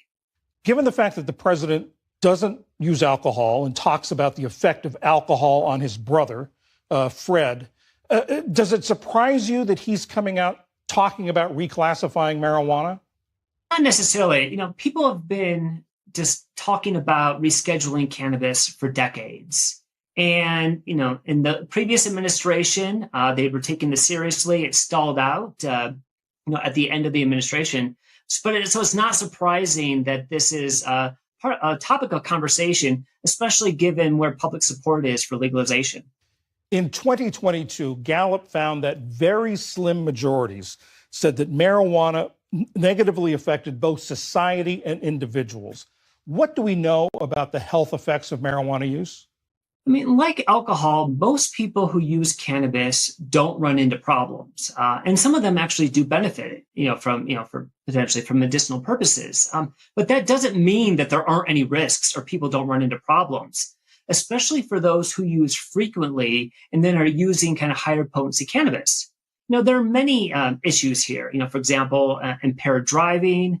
There's increased evidence of cardiovascular risk for frequent users. And then there are also mental health concerns, especially for youth and young adults who are frequently using these higher potency products.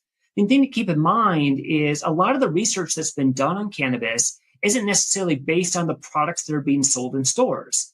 And this needs to change. But stepping back, allowing some of these higher potency products, that really is a policy choice. Policymakers could decide not to allow those products to be sold. Or if they do, they could, implement THC caps, or they could tax cannabis in a way that nudges people towards some of those lower potency products.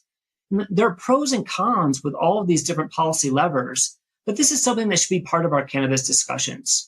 Edible arrangements can now get you high on edibles. Edible Brands, the parent company of the fruit basket outfit Edible Arrangements, is taking a bite of the cannabis industry. The Georgia-based company, which had $500 million in annual sales last year, launched edibles.com last week, an e-commerce site that sells hemp-derived THC products made by some of the biggest brands in the marijuana industry, including Wana, Kiva, and Can. Edible Brands is not selling marijuana, which is federally illegal, but is focusing on THC products derived from hemp, marijuana's less potent and federally legal cannabis cousin. But these products are still strong enough to get customers stoned. Edible Brands CEO Samia Fareed Silber tells Forbes, quote, "This is a really natural fit for us. We're already called edible, right? We know that sometimes there's even a little bit of an expectation from a customer for cannabis products." Edibles.com, which the company acquired last year, will launch in Texas first, but will soon expand to Georgia, Florida, North and South Carolina, and expects to go nationwide later this year. With its network of more than 700 Edible Arrangements stores, the company says customers can order online and get their cannabis products delivered to their door faster than an old-school pot dealer. Silber says, quote, "We have an incredible delivery network with our franchisees for fulfillment. We can reach 70% of U.S. households within an hour." Legal products that contain the same active ingredient as marijuana are one of 6 emerging hazards. Many of the products are marketed to children, and you can find them everywhere. WREL Investigates Sarah Kruger bought some of those products and had them tested. Sarah, what did you find? Deborah, the main lesson is watch out. They're marketed with names that many parents are probably familiar with now, like Delta 8 and Delta 9. You can find them in gummies, vapes, cookies, and more, and they promise a legal high. We found what you see on the label isn't usually what you get. These are all psychoactive substances. Call it over-the-counter marijuana light, and you can find it in gas stations, smoke shops, and more. 4 of the 5 are not legal products in North Carolina, and 4 of the 5 are not labeled properly. Did that result surprise you? No. They surprised us. The gold silver gummies were mislabeled as far as the type of THC, and they were over the limit for THC content. The insane gummies only contained 1 of 3 products on the label, but they were under the legal limit. The Sweet Tooth vape was mislabeled and 2 times over the THC limit. The Delta 10 cake vape had no Delta 10, but was still 3 times over the limit.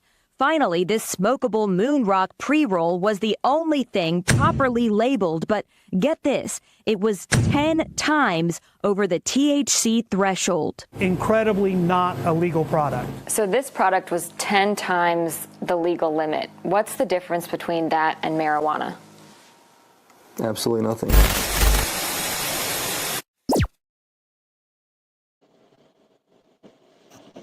All right, so there you have it. Talking about weed again. If you get high, hey, fine. Ain't it is what it is. Some people find benefit to it. Some people don't. See, I was the type of guy. Like I said, I used to get high on a lot of shit. I was an upper guy. You know what I mean? I used to take bumps and do all. When it came to weed, I was slow as a snail. I was gone. I couldn't do nothing. Some people are active smoke. I don't see how. They active smokers. You know what I'm saying? They can go about their day and be productive and run errands. I can't do shit. That's just I'm gone. Now that of course depends on the strain. But when it comes to weed legalization, it's 2025. The data is there to support it from an addiction level, various other parameters. Go ahead and legalize it. They told you once you declassify from a I believe it's a 1 now to a 3 that they were saying in the piece. The companies can write stuff off. So of course the companies want it because then they can get tax write-off. So that's a plus. Is it a plus for the government though? So we'll see what happens. But a lot of people are resorting to these vape pens, these THC pens. You can go to any corner store in America and go buy a THC pen right now. And they just showed you in the piece right there. And I wouldn't even trust those, to be honest with you, because they're not regulated in any type of way. Just like you can go get the Rhino pill or the Black Gold, the Honey Pack. Ain't none of that stuff medically regulated or medically tested. You don't know what the hell you're doing. And what did we see about 10 years ago, Van Cat and Ricardo? And peace to Ricardo, I'm going to let you go first. What did we see about 10 years ago? The K2 epidemic. Where we saw all these videos on YouTube with niggas running down the street butt naked. Seriously. Running into oncoming traffic. Doing all type of crazy shit just by smoking some K2 that they bought from the BP or the 7-Eleven or whatever. Ain't no way in hell.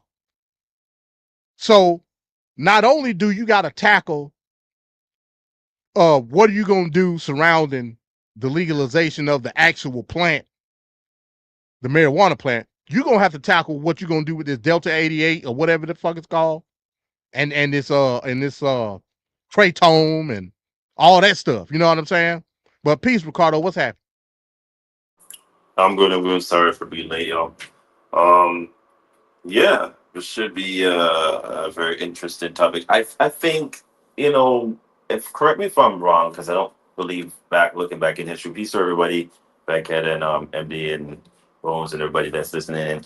I think marijuana at one point wasn't illegal. I think it was criminalized. If I remember well, and don't quote me, I think I was remembering, trying to remember why it became criminalized. Back in the day, it was a drug that was recreational, I believe. I can't remember what the timeline was when they actually make it criminalized, but I believe it was very profitable because it was so accessible, mostly to the Black community as well as the Hispanic community. And when they realized, white supremacy again, realized that the powers to be realized they couldn't, or rather we shouldn't be getting so much usage out of the fact that it's so readily accessible, they went ahead and criminalized it, which was strange. Because then at that point they had control over the whole aspect of, okay, well, if we criminalize it, then, so and so, these people won't be able to get the profitability after of it. I think that's what came to be. Don't quote me, but I think that's how it went. Can't remember what year it was, but it was so long ago when I did the research or I was doing the paper on this, and there was a whole plethora of things that came about in regards to this. But I believe that's not what happened. The greater question now is what you were asking: should it be legalized? Absolutely. What are we doing now? Like, this is getting ridiculous at this point. Um, is it that bad where we're gonna go? It's detrimental that you shouldn't decriminalize it. Nah, I mean, almost everybody I know, I mean, I used to. I don't know about Banket.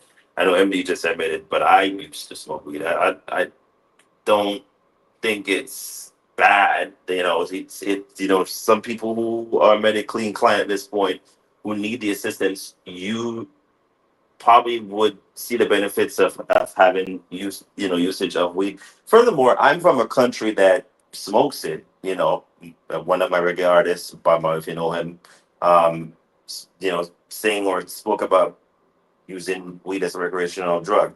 I mean, it's not that bad. People fly into my country all the time just to, I mean, they ask me, and I'm like, I don't know where for you to be able to access to get that. But, there's plenty of other places that you could, get it. It's not a bad thing. Would the government allow it though? I don't believe so. The reason being is we're gonna have to look at the legalities of this, MD, because then you'd have to then go back into the history books and then try to pardon those people that they've arrested or put in jail over time because of the usage of marijuana or the other drugs that they've criminalized. Then you have to go back and then take them out. So if they're in jail now, how do you then navigate into that aspect of, okay, so they've been in jail for 20 years for having weed possession on them or or having it distributed, or how would that work? That's I believe the issue that the government's going to have when, if and when, 'cause it's not a question of if, it's a question of when they decide to legalize it again. That's where the legalities come into play, and I think that's the hard time that they're having. Then again, you have these fringe groups or the set of people that and we all know who they are. Oh my God, it's bad for the children. Once you put children in any connotation, it becomes a thing where it's like, oh, you got to think about them. And mind you, some people are using it again behind closed doors. It's the same play that we've had for years when they talk about when it came to pornography. It was one, oh my God, what happens now is people going to start doing pornography behind. I mean, you still can't stop people from watching nudity or seeing nudity or whatnot. It's there. It's up to your discretion of making sure you let if you don't want certain people to have accessibility to it, let them know, hey, this is what is going to be happening. Movies had to put in disclaimers, all of that. That's there. You can't hide what is coming down the road. I mean, if that makes sense, you can't just keep a blockage because to you it makes sense.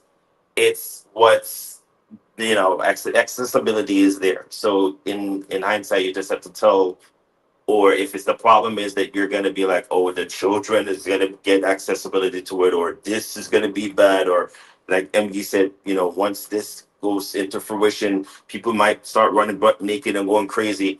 There's disclaimers to everything. You just have to know your limit, know what is, your limit in terms of limitation wise, what shouldn't and should aid or what wouldn't aid you, whatever. But at this point in time, we can't keep going down this road of kicking the can of saying, weed is bad, bad, bad. At some point in time, I mean, we've seen states now like Colorado, we've seen states that are now allowing slowly giving the accessibility of saying, hey, we're gonna do such and such. It's still in the legality sense of it that I think you can sell it. I don't know. I don't know the whole legalities of this, Emily. That's where you come in terms of Man, you can access it, but you can't sell it for profitability use. I don't know how that whole thing works, but at some point in time, the whole country, because I don't I know I'm going off because I'm just come from work. Didn't we have this on our ballots as well? Because I think it comes down to state rights as well, Van Cat, where we were asking in the election last year, do we want to legalize it? And they kept running this campaign where they're like, it's bad for you. Don't make Florida's going to become one of those states where they're going to be smoking weed every day, and so it wasn't it never passed because it was there. It literally was at our fingertips where they were good. Everybody was gonna vote yes on it, and they kept putting like DeSantis put out these the campaign ads, and it just kept running, and people were like, yeah, and we're not gonna legalize it. So it's gonna come down to placing it on the ballots. It should have been an election thing where we all voted for it, but I don't know what happened to that. So we'll see. There's so much that goes into this, but legality wise, I think there's so much limitations to it, and that's what's gonna possibly become the roadblock. That's why it won't go through. But that's what I'm saying. I don't know about the masses, but we'll see. That's where that's all I have right now. All right, cool. So let me say this, and I'm gonna let Van Cat go. So you see, I got up on the screen. There was a classic film that was released in the 1950s, I believe, called Reefer Madness. The whole thing with weed in its early stages, you had something that was called the beatnik era, which was basically the precursor for hippies. And everybody, all the white folks was getting high, and we talking about at this time, these would have been your early boomers. You know what I'm saying? Everybody was getting high, riding around the cow. It was kind of like Happy Days. That's what Fonzie would have been a beatnik if we gonna put it into perspective. They was smoking weed. Now I don't know where they was getting it from. It could be where black folks and Hispanics was selling it to them. I don't know exactly where it came from, but it was the thing in the 1950s for young white people. It was a thing. So the government, alongside with other propagandists, did this whole campaign. Facts. Talking about reef. In actuality, in the 1950s, I think weed was classified as a psychedelic. Yes, it was. Just like LSD or whatever, you know what I'm saying? It was. That's another thing. LSD had popped off at that time too. So they was dropping acid and smoking weed. That's what they were doing. The young kids. Mm-hmm. You know what I'm saying? Hey, Hollywood that's something. knows. Hey, I dropped acid one time. I'll never do that shit again, ever. I was like 18. I was like, whoa, no, hell no. Some of the shit I thought I was in hell. Some of the shit I saw with my own two eyes. I like, yeah, acid ain't for black folk. At least it ain't for me. But they was dropping acid and they was smoking weed. And then those people later on became the manifestation of the hippie movement in the 60s and the early 70s. Not the hippies. That's how it did. So the government, alongside with movie producers and public health organizations, came up with Reefer Madness, which was a movie. It was a movie that they made. Basically, it was a big ass what they used to call after school special is what it was, really. So, it was actually white folk. Again, where they got the weed from, I don't know. It could have been a possibility that we were selling it to them. I mean, Yes. hell, historically, we sold them the drugs any damn way. You know what I'm saying? Yep. So, I just wanted to put that out there as a historical reference. Because again, you hit it on the head. That was important. Go ahead, Venkat. Well, yeah, that Reefer Madness movie or documentary, notorious for having the most ridiculous, anecdotes about what weed is, what it does. It was a propaganda piece, is what it was in that day. Yep. And that legacy reigns on today. As we lived through a lot of propaganda pieces, but that's one of your early illustration of an industry or group of individuals making content to sway public opinion of something, and gleefully and and wildfully just ignorant and stupid, especially when you watch it from today's lens. What they're saying in the movie, it's just comical in nature. Yeah. Hey, Bones, you absolutely right. Because again, in the 50s is when the manifestation of rock and roll happened. Like it was the 50s was kind of like I'm trying to compare it to something. it was a cultural revolution that was happening in the 50s.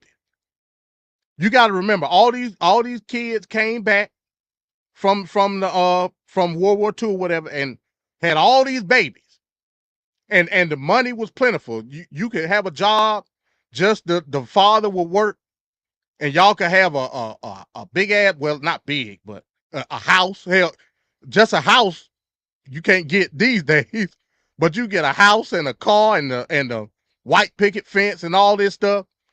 The boomers, and this we need to do a whole show on this. The boomers had it made, bro. There is no greater generation in this country greater than the boomer generation. At the same time, they are the worst generation to ever exist in America because they failed everybody else. They failed the future, basically. Facts. They had it made, bro, to the point where they could kick back and drop acid and smoke weed. A regular person couldn't do that in any other generation than the boomer generation because they had it so good. They was living high, like real high, on the hog. Would Bill Maher be in the boomer generation? I think he is, right? Shit, I don't know. How old is Bill Maher? That's a good question. Is he Bill Maher in his 60s, ain't he? Is he that old? He has to be. Yeah, he has to be. He would qualify for boomer, right?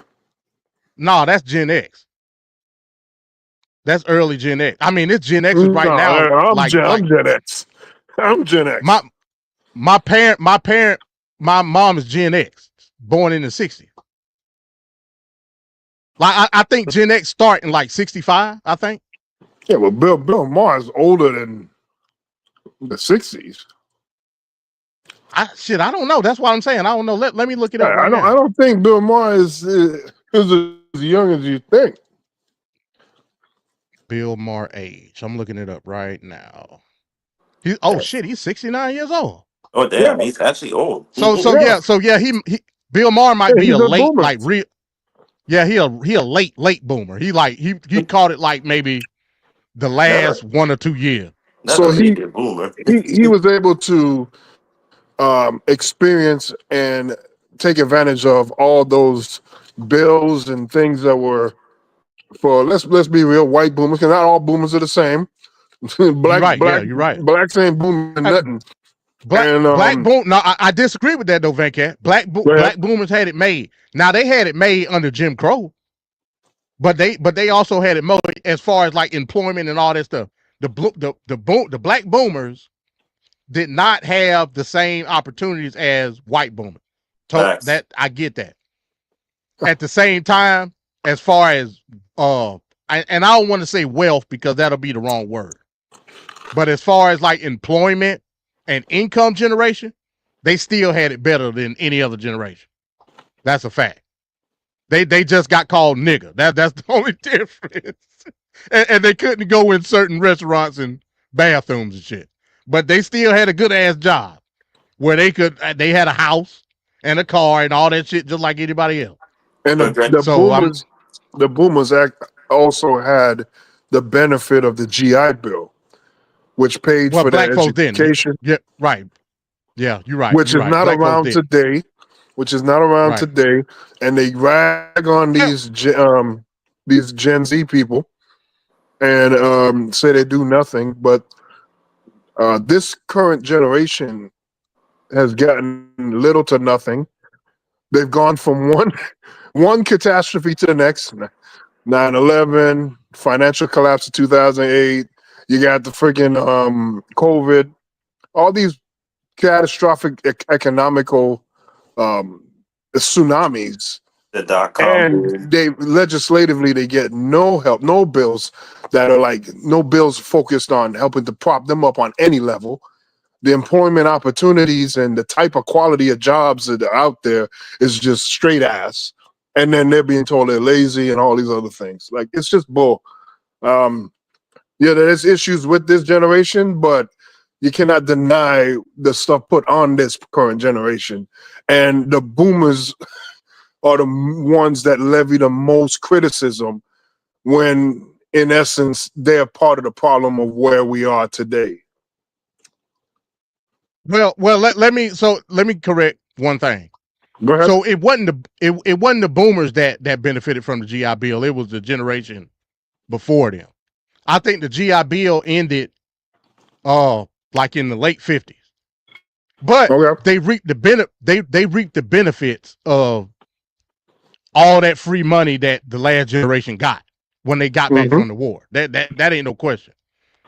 The boomers, that they say that the boomers are the most educated, the most creative, all of that stuff, because they had the free time to do shit that other generations didn't have. Bones brought up the rock movement. All this shit was happening because they were afforded a life, basically. You know what I'm saying? So I don't disagree with you in that aspect, Van Cat. They were reaping the benefits of their parents post World War II. That's a fact. So they were able to be creative and do all types of shit. Oh wow. Okay. And do dope and do all, you know what I'm saying? So in that aspect, you're 100% right. But they dropped the bag. They dropped the bag like real bad. Because they saw under their nose, they saw society deteriorate to what we see today. That's a fact. Even a lot of boomers to this day, I'll even put people in my family as part of this. But they inherited, huh? No, I was gonna say, but they are also the ones that talk about, we should go back to how it was back in the day when it was so much like better and we had impossible and this and that, and you're saying to yourself, but wait, what are you talking about? Because gas price would have been like what, 10 cents per gallon or whatever, or not even 10 cents, probably 5, and you guys had it easy, sure. But with the progression of society over time, it would have become more expensive for us that are now going through it more. So, but that's why they failed us, though, Ricardo. That's what I'm telling you. They didn't maintain the economic, because inflation. I mean, it's inevitable. Inflation is gonna make shit go up. I'm not sitting here expecting that I should be paying 10 cents for gas or 5 cents for a soda pop. That's dumb. You know what I'm saying? Yep, that's true. But you failed to maintain the economic stability for everybody else in the future. You failed. Yep. You failed to do it. Look at all these black neighborhoods. Now I'm talking specifically black people. Look at all the black neighborhoods across America that's dilapidated, fucked up. They the hood now. The reason that they a hood now because you fail to maintain that community when it was great in your time. That community was once middle class. Everybody had shit. When you buy a house, and like I said, I'm not a homeowner, so I ain't gonna act like I know everything. But I do know when you buy a house, you gotta quote unquote keep up with the Joneses as far as making sure your sole purpose when you buy a house is to make sure that you hold that value as much as possible.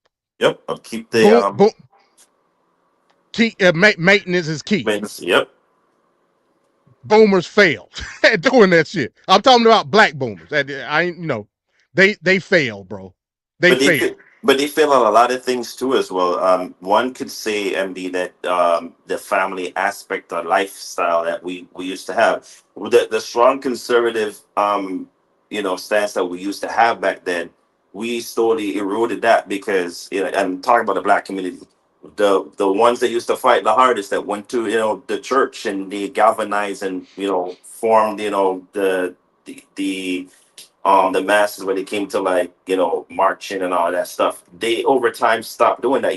The strong conservative stance that you will see where with church going and this, and it started going downhill from there. So now over time now you're now seeing you're not seeing the nuclear family aspect of what we used to see back in the day.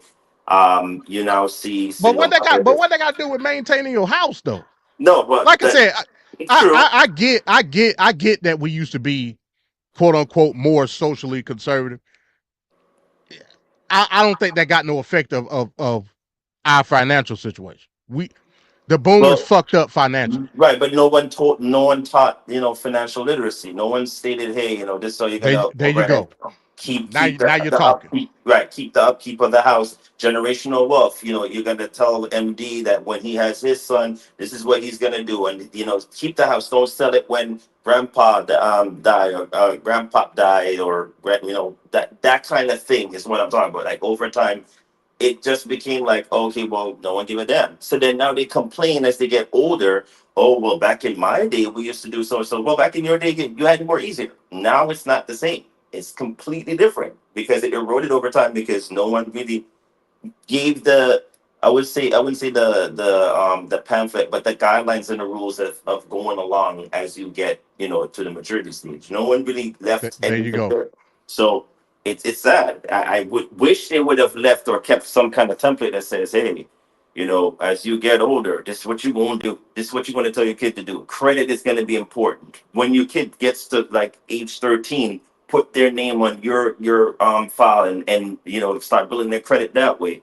If you need a house, this is what you're going to do. There's going to be such and such. The voting rights going to come in on it. Nobody left that in place. So it becomes a question now of why didn't they do that? Why didn't you leave a template? Why didn't you leave some kind of guidelines to then have us fulfill the continuation of that? Instead of now, you're saying, oh, back in my day it was better when we had 5 cents for gas and ice was $2 and we had such and such. Like that doesn't help us now. Look where we're at now. You know what I There mean? you Like go. it's Hey, crazy. But sorry to you get hit. this Hey, out. Yeah. no, you good, man. You hit it on the head, bro. And then Gen X came in and fucked everything. I always say, bro, Gen X, half of them went to college, the other half started smoking crack. That's what happened to Gen X, bro. They fucked But, up everything. but speaking of which, when did Nixon? What was it? Not Nixon. When did Reagan come into play? What year was it that he came into play? I'm trying to remember. You remember the time? What was that, Van 80, what, 88, 80, right? 80. Reagan got into office in 1980, Yeah, and then he yeah, was 80, yeah, reelected in 84.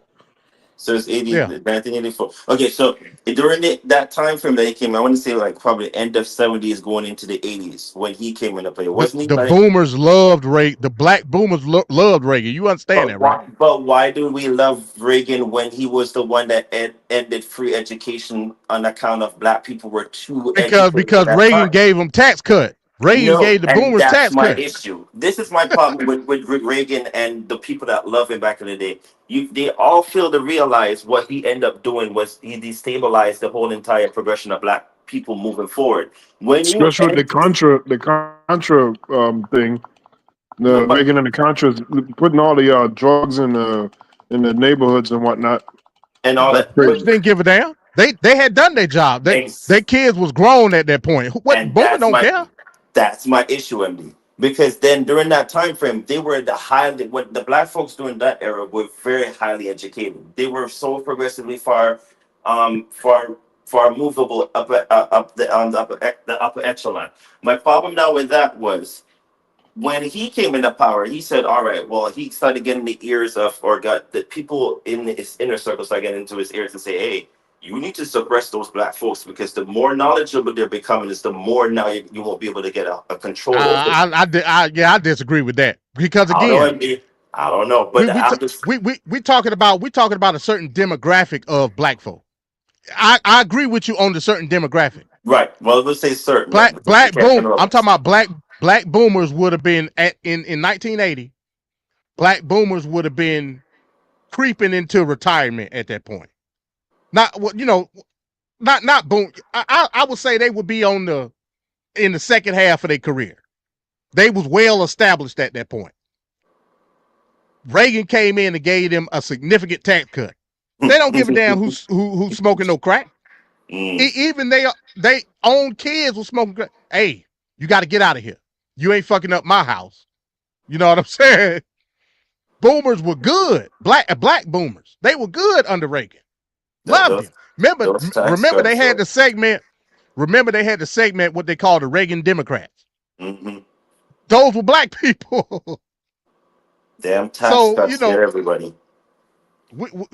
again, man, it's a deep it's a deep layered conversation, and I think that's something that we can have in the future. Yes, Yeah, Talking Reagan about frigged up the country in yes, a he major sure way. did.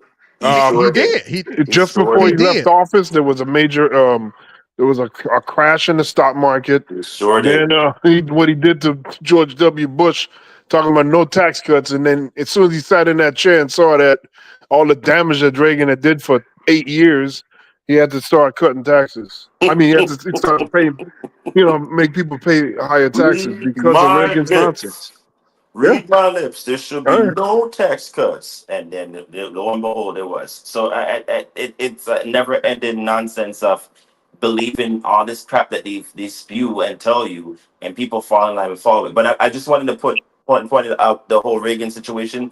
They always praise him, but he's where it started from, and they have to at some point acknowledge that he did do a lot of damage as he went through his political career and as it started ending for him. Black folks should have been like, yes, I get it. The tax cuts was one thing that aided you, but it also, in terms of his political agenda, stifled a lot of black progression. We have to at some point acknowledge. Oh, hell yeah. Yeah. Hell yeah. I don't know how this country gave up free education, but that should never have been a situation where we gave that up. Education should have always been free. And I'm talking about going into college free. Like college and university, it was free for us until they realized, hey, why is it that there's such and so, and they literally cut it and they started making it where you had to pay for it. You go back and if y'all don't believe me, go back and read the history books. It will tell you. Literally, what they did was they created the state college and university system is what they did. Mm-hmm. Where all the states, you got certain colleges and universities that's under the state education system, and of course the state gonna tax you either way. They did that through tuition. So, but yeah, so hey, we got one final thing. Hey, look, the duck has come. You know what time it is. Oh damn, that's the wrong gong. My bad. Oh, my light just fell. That's the wrong gong. For he who the bell tolls, the duck tolls. Hey, that was funny. It made my damn light fall. Hey, you hit it on the head. But this is a special duck tonight. After doing research on this duck tonight, I think it's important to, as we focus on the duck, focus on the totality that laid the foundation for this particular duck. Ultimately, what I should have done was made the entire situation one big duck. And I still look at it that way. But the duck gonna come for all of them at some point in time, so it really don't matter. But we got a special duck tonight. Ladies and gentlemen, this is the main event of the evening. It's the main event.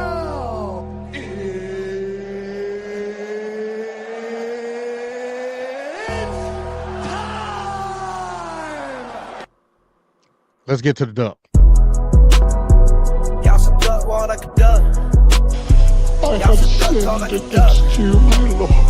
I want you to listen to me. I'm going to say this again.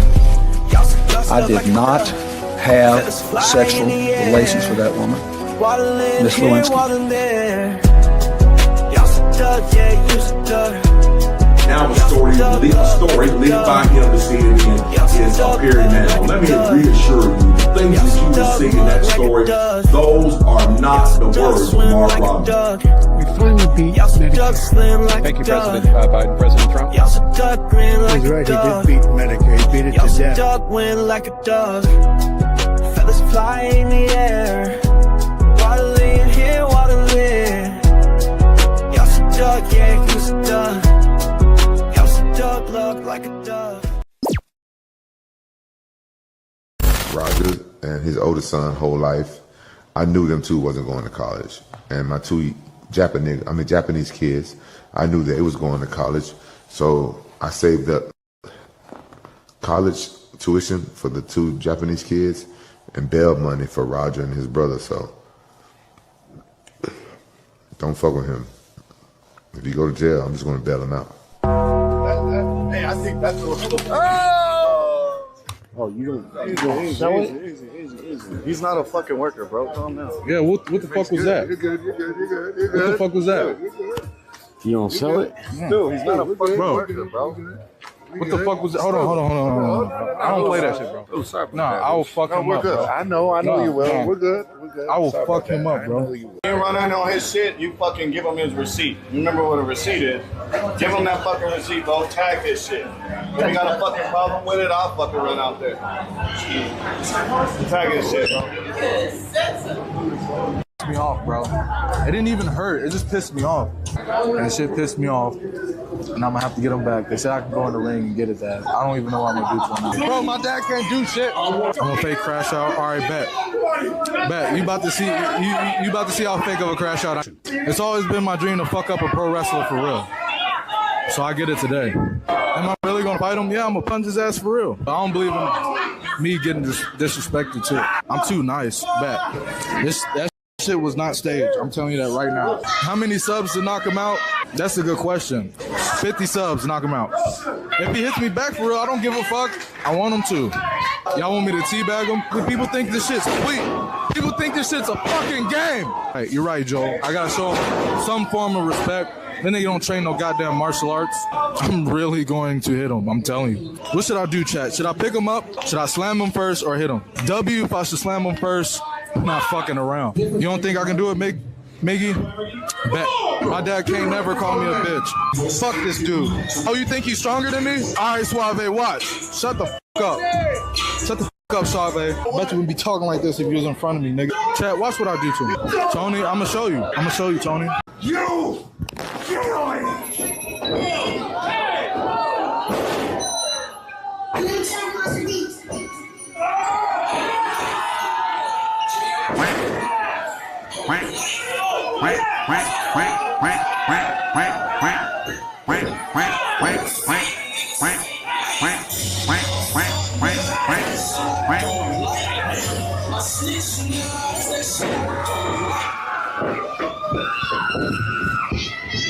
Hey, you gotta stop this shit, man. Oh. Stop this shit, man.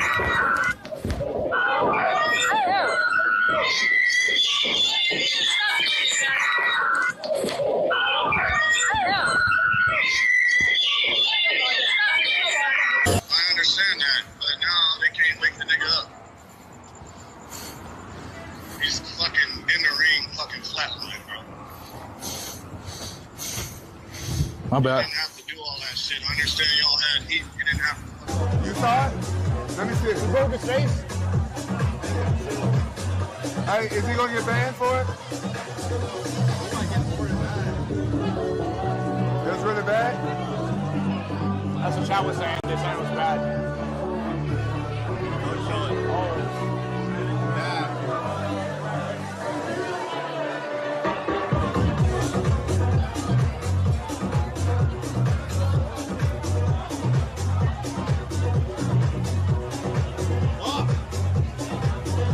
Motherfuckers playing with me, bro. Real shit. One of them a bitch and fucking bit me. I'm tired of everybody fucking playing with me and shit. Think I'm always playing and shit. Call me bitch and shit. Not no fucking bitch, bro. At the end of the day, I'ma stand up for my fucking self because I'm tired of everybody fucking playing with me, bro. Real shit. Come on, man. We leaving, man. We're walking away, bro. Let's not take it serious. Let's go. Come on, Roger. Let's go. Let's go, Roger. Let's go. Roger, let's go. Roger, I'm telling you, let's go. You listen to me. Listen to me, Roger. You need to listen to me right now, Roger. Let's go. I don't give a fuck. You guys trying to jump me and shit? Let's go. You ain't gonna do shit to me, bro. Let's go, you can't do shit to me. You can't fuck with me, bro. Let's go. You can't fuck with me. You know, it's hard for me to talk about it, but you know, I'm just keeping 100. You know, I feel bad about what happened to Psycho Stu. I don't condone what my son did at all. Very, very unfortunate. If I was there, things went down, but you know what I'm saying, I wasn't there. I'm a father, so you know, I gotta have my son's back, but I'm gonna let justice, you know, play out, take its course. ain't much I can do on that side, but be a father. Y'all know I can't talk about that shit. I can't talk about any details and stuff like that. I can't really go into nothing. I hope y'all can respect that. The shit put me in like a bad mood, you know what I'm saying? I feel bad about Psycho Stu and his family. His family had to see that shit, you know what I'm saying? And I just wish I could have been there, but I couldn't. Shit is wild. Shit is wild. Now shit all over the internet. So, you know, I see a lot of people editing stupid shit for clickbaits and stuff like that, and to make money and shit. That, you know, that's not fair. There's a lot of racist people showing their true colors and stuff, but you know, all this shit, you can't stop none of this shit. But you know, I'm not, you know, taking up for my son or anything like that. I'm just telling you guys facts, you know what I'm saying? But I'm doing what any father would do. Is being a father in hard moments like this. Sometimes you're proud of your kids, and sometimes you're not proud of your kids. But at the end of the day, you're still a father. Hopefully, one day I can meet Psycho Stu and shake his hand and have a man-to-man with him and stuff like that. But who knows? But I'm just gonna try to like get back to being myself. I don't got the right words to say, and I know whatever I say, the haters gonna try to twist my words and say whatever they want to say. But you know, I wasn't there. I was learning what went on at the same rate as everybody else. Then I got down to the bottom of it, and I learned there's a lot of misinformation out there. So guys, don't believe every edit and stuff that you see. Y'all need to know that I don't condone Roger's conduct, and I hope Psycho Stu can forgive me, myself, as a dad, because for not understanding everything, you know what I'm saying? And let's see what happens from here. I'm not talking about that shit no more. I'm not talking about that shit no more. I'm done with that. I'm moving on. But this don't got nothing to do with nothing that's going on. But all I'm going to say is that my son hasn't been the same since his mom got murdered. He hasn't, and I know that. And I've been trying to be there for him and, you know, make him laugh and cheer him up and everything. But I'm not a psychiatrist. I don't know what the fuck to do. And you know, I know my kids. He hasn't been the same with me. Like, he's just been distant from me. Like, he want to be more of a man and more of this.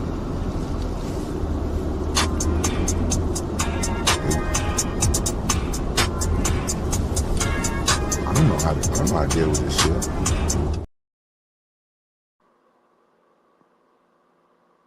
So there you have it, man. Lame duck number 7, a package deal this week. And you know, I didn't think it warranted separate duck because it did. It's a package deal, and ultimately, it should have been not only these two, but the whole organization. Ultimately, that's what it should have. Me looking back at it now, it should have been the whole organization, and they should have just been the two cherries on top of the duck cake. Van Cat, what you got? So you mean like when the friggin' referee and that wrestler covered the guy that's Psycho Sue, whatever his name is. He's on the mat after being pounded in the face 21 times with blood and teeth.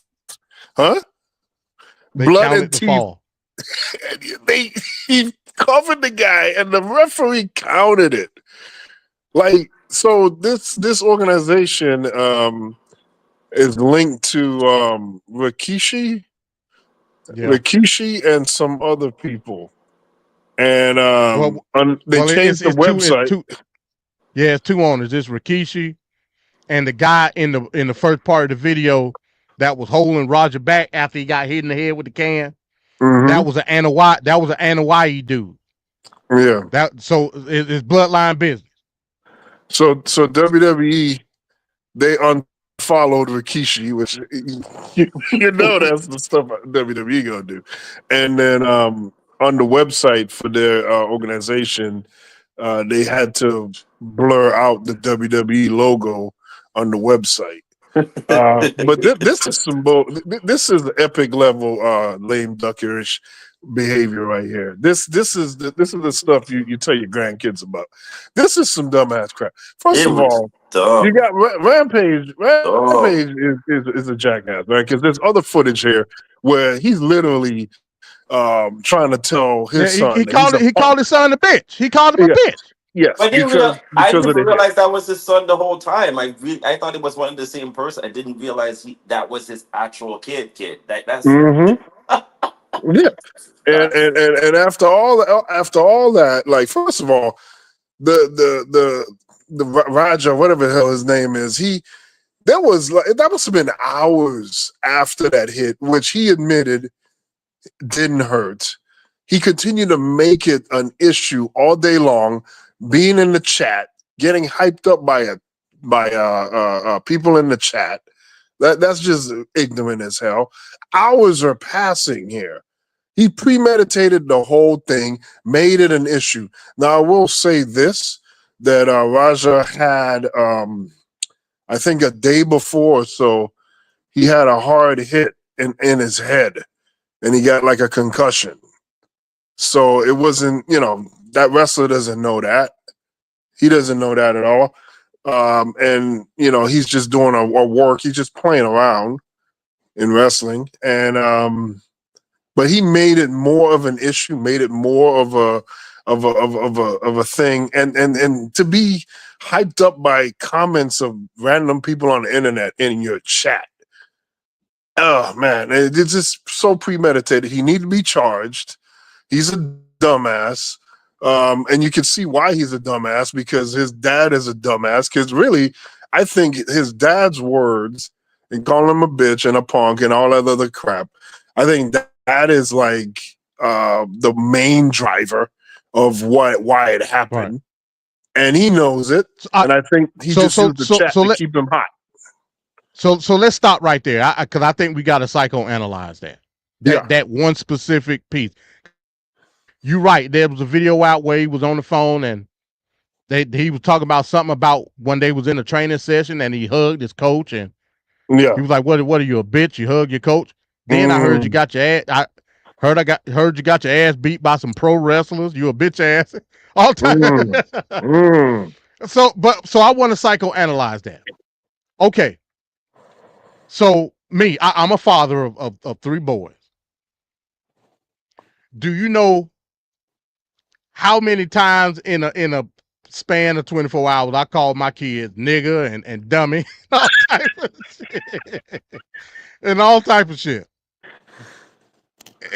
Again, it's in jest. I ain't saying my kids, but I do that, right? I think a lot of people do that. I ain't gonna never call my son no bitch or no shit like that.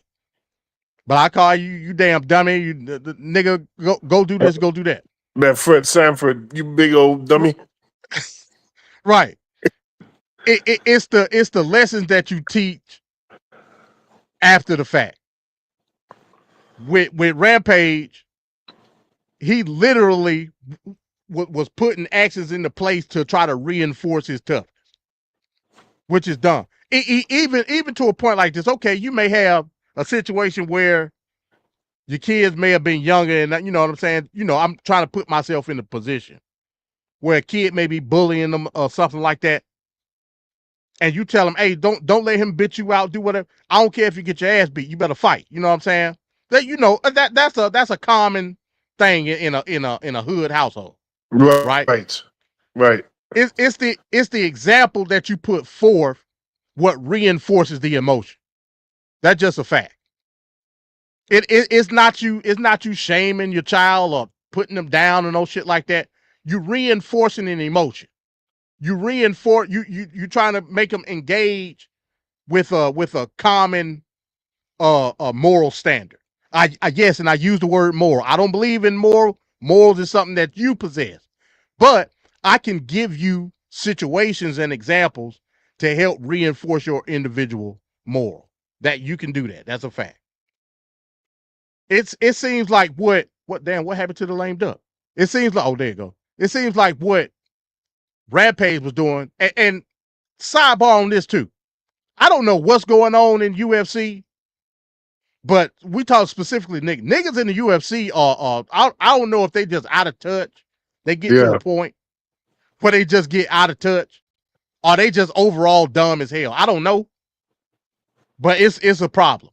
Rampage wasn't reinforcing a moral standard. No. Rampage is a nigga talking to his son as if he another nigga. Much like a lot of these manospheric people who enjoy UFC do as a or they accuse women doing to their own son, reinforcing a sexual standard based on what they think they should treat a woman like. Instead, they treat them like the nigga in and of itself. Same situation. So it don't seem like it's a sex neutral problem. It seemed to me like it's just a nigga problem. You know, but hey, that's just me observing. But continue, Venkat. I just wanted to put that out there. No, that is very valid and good points here being made on that. Just very disappointing all around. The boy does, Raja, he does seem like he has some issues, and you kind of see in real time what may have caused his issues, his own dad. He doesn't seem to really be invested in him in the best way possible, and it's shown. The way that went down, God knows what had happened before this, because this is what we saw on the screen. What is behind the scenes? What's led up? What has his life been like? What kind of dynamic did they have? Because what we saw is horrendous. I'm sure it's worse, other things. But he needs to go to jail immediately. That guy is in friggin' hospital right now. How is he not in jail? I'm That's still what I'm trying to confused. understand too. How is he not in jail? How is Will Smith not in jail? I mean, I guess it's the same thing.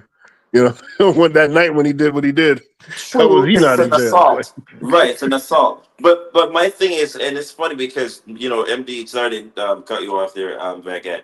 MD brought up a good point. Rampage doesn't have any moral standpoint, because I remember I didn't even realize, because I don't follow them that much, but I remember seeing a lot of stuff regarding Rampage in the past 3 weeks, where he seems like a very clout chasing type of person, because he's been online. He's doing videos talking about he's going to beat up the crap out of certain people when you see them in public. He's in nightclubs and doing solid stuff. The girl that's in the video in the car, as I said in the chat, he's there talking. I think that's his wife. Is that his wife? Because that's his wife. It has to be his wife, because she seems to be everywhere where he goes. And but check this out real quick, Ricardo, real quick. And this man said they was at the bowling alley, Ricardo. This man literally said while he was live at the bowling alley with his fucking wife, said, "I wish I could be there for my son." Nigga, you could be there right now. You at the bowling alley shooting alive. Well, but that's more with your fucking wife. Go ahead, Ricardo. That's more important, MD, for me to show it on video so that everybody will realize that I wish I could be there. I'm trying to the bowling alley was more important. I wish I could be there for my son in the bowling alley. I mean, that's the only way I could stoke emotion from the clout chasing crowd that's watching me. It's weird and bizarre. The whole thing with him and the father, again, you gotta lead by example. If it seems like if it's not evident, the son has a lot of self-esteem issues. It would appear. It seems like you can see where you have it from. And there you go. So I didn't, like I said, if it wasn't for me seeing this whole thing, I would not have realized that he had a son the whole time, because I don't follow the whole UFC thing with Rampage. I know I see him every now and then on my timeline on social media. So I was trying to figure out who he was the whole time, because it's always him and the wife. I'm assuming that he's like doing video and all this stuff.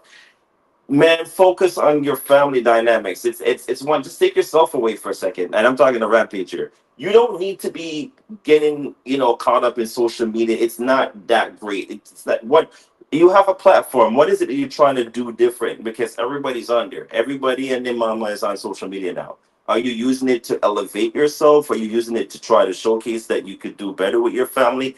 I don't understand what you're doing. You're with a young woman that's, and shout out to you. You have I guess, the sexual prowess of having a young female on your hand, because MD hit the nail on the head. It does seem like he's in that whole manosphere crowd. It would appear so, because the way he talks, sometimes I'd be like, is that his woman that he's talking to like that? Did you hear? Did you hear the beginning of the video, Ricardo? I heard some of it. Yeah. Now that part in the beginning of the video, that was shot like a few weeks ago. This nigga said, now it's hard to wrap my head around this shit. Like for everybody. This nigga said, I've saved up I got 2 black kids, and why he called them Japanese, I don't fucking know. But he called them Japanese kids. I was thinking that, hell, if you're black, you got black kids. Pretty much. Yeah, they may be mixed race, but they black. Exactly. This nigga said, I got 2 black kids and I got 2 Japanese kids. Wait, this nigga said, huh? No. So is he the one that at one time he said he was involved with a Japanese woman back in the day, and then so that's him? This is the same person we're talking about? It has to be him. Yeah. Oh wow. Oh, so now I know who it is. This nigga said, I saved up money for my Japanese kids' college tuition. Wow. And I saved up money for my black kids' bail money. That shit, my head damn near exploded. That nigga said. Father of the year. Wow. My head, and it's ominous because this shit happened prior to this whole thing started. It's ominous, bro. This is crazy. Yeah. What you say is really your true. Yeah, exactly. That's defining your real character. Wow. So he can tell us all day he wants to be there for his son and all this and whatnot. He don't. Hanging out in the bowling alley. There's really not much that should have stopped him. I don't know if this happened in the same state, if they were in the same state, in the same city, but even if they're not in the same state, you could take a flight. Exactly. And try to be there. Jack, you got money. Get on a fucking flight. I mean, yeah. If something like that's going to be life changing to my child's life, whether good or bad, I'm there. Hell yeah. That's just a fact. Yeah. But your ass in the bowling alley, right? Because those pins don't knock themselves down, MD. I mean, the kid's gonna have to wait. And then remember in the video as well, I tried to put everything, I tried to chronicle it like in the timeline. Mm-hmm. After I showed the actual brutality that took place, it skipped to another video with Rampage, and this also blew my mind. He was with Sneeko. You know who Sneeko is, right?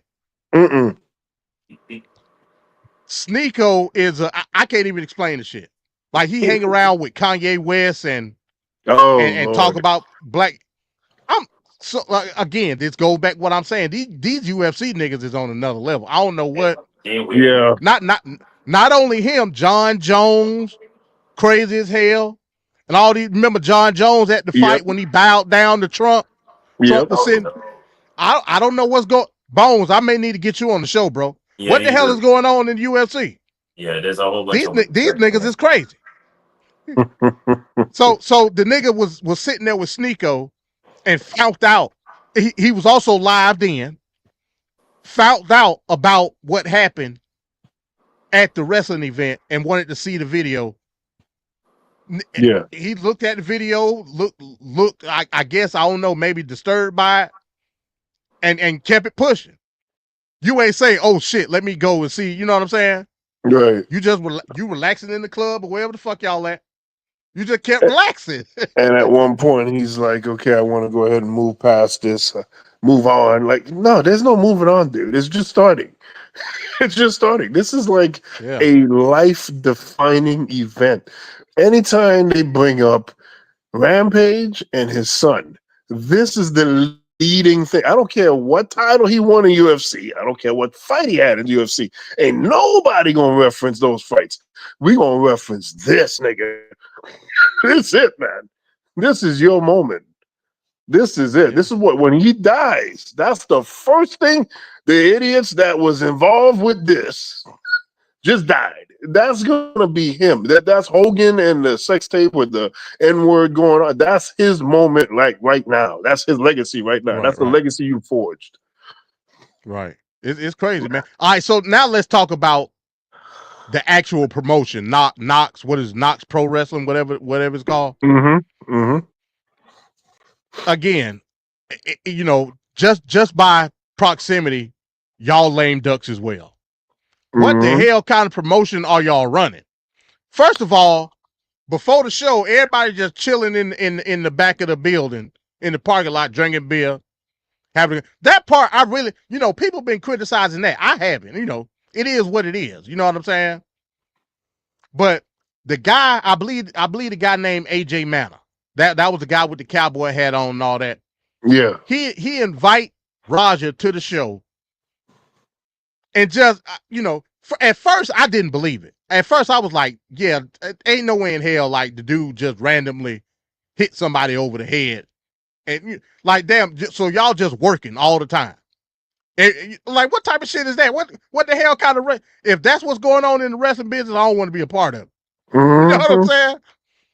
So you just go and randomly hit a person over the head, even if you work. Now, what they trying to say is he had his thumb placed over the can, like to make it look like it hurt, but it did, which is fine. I ain't got no issue with that. The fact of the matter is the dude didn't know what the hell was going on. Right. Which at first I didn't believe. I was like, ain't no way in hell he didn't know he was about to get hit with a fucking can. But through doing research, that's what it looked like happened. He just walked up and got hit with a fucking can. And then after he hit him, he asked him, "Oh, you ain't gonna sell it, brother?" What type of sell what? I should be beating your ass right now. which is also confusing to me. I'm trying to figure out, you got hit in the head with a can. Whether it hurt or didn't hurt, that don't matter. It's the principle. If you go beat his ass, why you didn't do it then? Exactly. A lot of people have said that. A lot of pro wrestlers said that too. I think JBL said that. Like, it would have been better if right then and there they would go to blows right there, get it all out the system right there. There's a lot of people around that could stop it from getting, too wild, and then it would be over. But the problem that makes Raja look so bad is that it's hours upon hours passing. There's a moment where the guy apologized to him, tried to shake his hand, he brushed him off, but eventually he did shake his hand. And like, that should have been squashed then. Why the hell we continued it on because of online chatter and made it a bigger problem and then just kept it going? It's just ridiculous. And that's why he should be charged. It's premeditated in nature. Anything that had to happen should have just happened right then after the crash of the can on the head. And again, he admitted it didn't even hurt. It didn't hurt because it was on purpose to not hurt. This is freaking wrestling, man. And I wrestled before. You try out things. You practice not hurting people, but making it look believable. This is freaking wrestling. You don't even have to be in the wrestling industry to understand that. That's what it is. Right. So for him to go in there at the same time, I was gonna say real quick. At the same time, though, Van Cat, you ain't in wrestling mode 24/7, bro. No, but you in a wrestling show talking about making an appearance in the ring. So at that point, it's all. I mean, they shouldn't have like outsiders. It's very clear because not all these outsiders are going to be Bad Bunny level. That's very clear. This dumbass should have never even been there. And if he was going to be there, he should have been in the audience watching. He shouldn't have been like in the audience only watching, not coming out of the audience to interfere in the match. There should have never been anything like that because he clearly can't handle that mentally. But this is friggin' wrestling, and it's not a new thing. I mean, you know what it is. It's a work. It's a whatever the hell you want to call it. but the guy didn't try to hurt him or anything. He said it himself. It didn't hurt. So what is the friggin' issue? Ignorant pride and all this other nonsense that wasn't really there. And his dad saying all what he said after it happened. That's what really charged him up. And that stupid chat. How can you be motivated and influenced by a friggin' chat like that? Like, that's just crazy. That's crazy. And ultimately, I think this is what this come down to. Yeah, I agree. Maybe he got some underlying issues with his dad and all that. But to me, it was really about the amping up, bro. Yes. If it was no cameras involved, if it was no streaming, I don't even think this shit would have happened. No. That's just a fact. He would have got hit over the head and they would have squashed it and that would have been it. Yep. You know what I'm saying? Yep. But because he was high, and again, this kick shit is new. I guess, you know, they part of it and promoting and doing whatever. What they looking for viral moments, Venkat. That's what it is. And they pushed him and pushed him and pushed him. And yeah, he was talking about his dad as well, but they was pushing his ass in that chat. Hell, the chat was calling him a bitch. I bet you won't do it. I sub if you hit him right now, bro. Remember, this the politics of drugs. Yeah. Subscribers and all that shit and likes and views. That's a drug, bro. Yeah. That's a drug. It may be one of the dangerous, most powerful drugs yet. That's just a fact. Clout so, chasing. hey man, clout chasing, man. That's the effect. That's the effect, and motherfuckers become addicted to it, bro. And Rampage asked him. Remember, he was sitting with Sneeko in the bar, whatever fuck.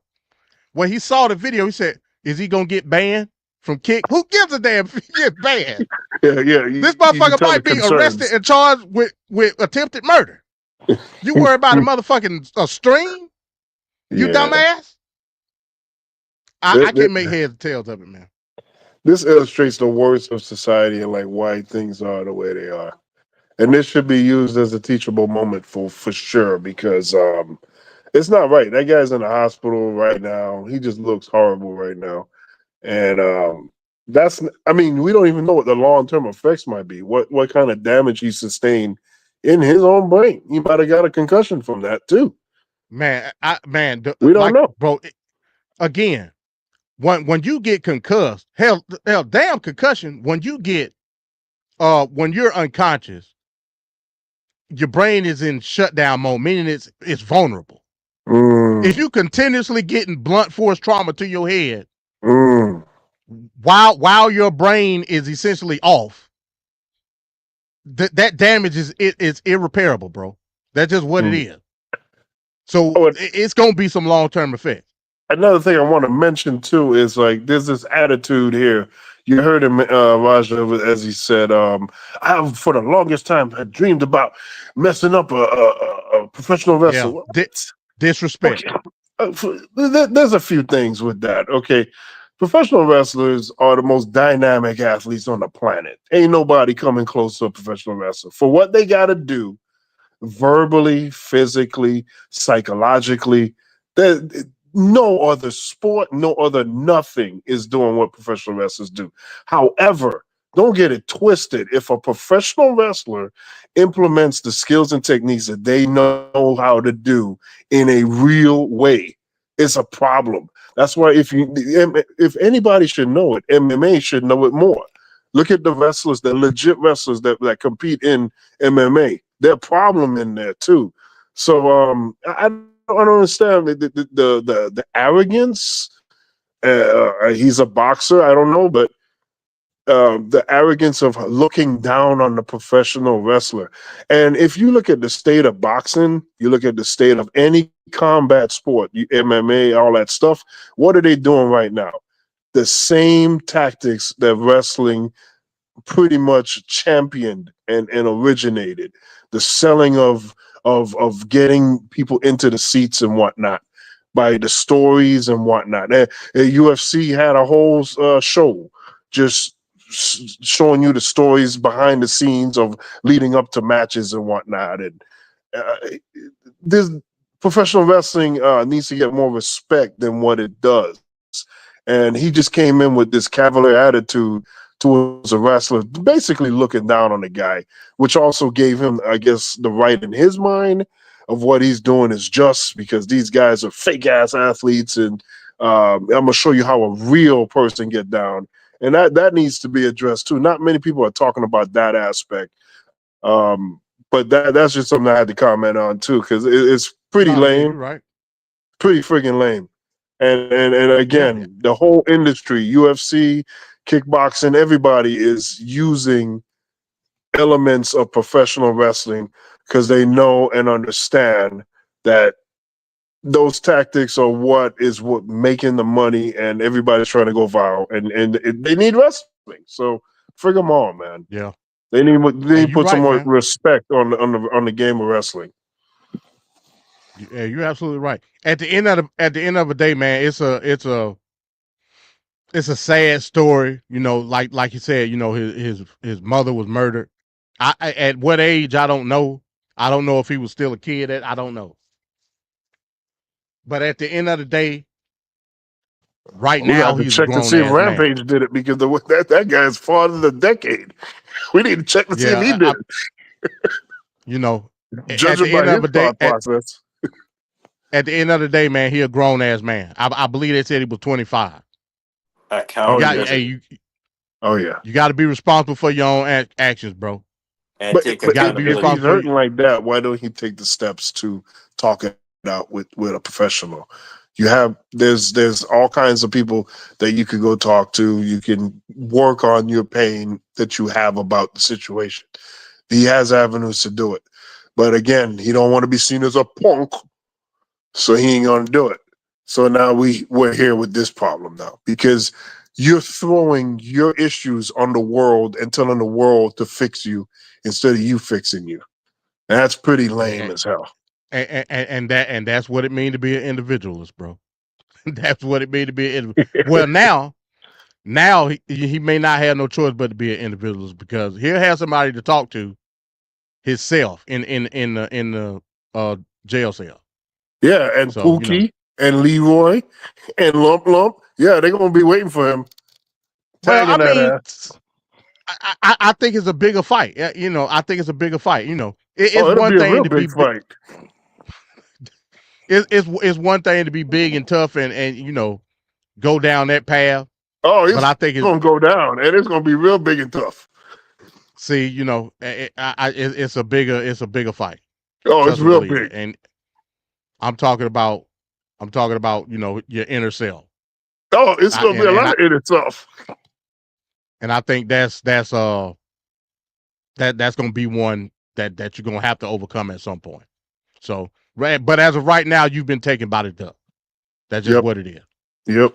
So, with that being said, man, that's the end of the show. Hey, look, that's the series finale, MGSD series. I think it was a pretty good series. Oh hell yeah.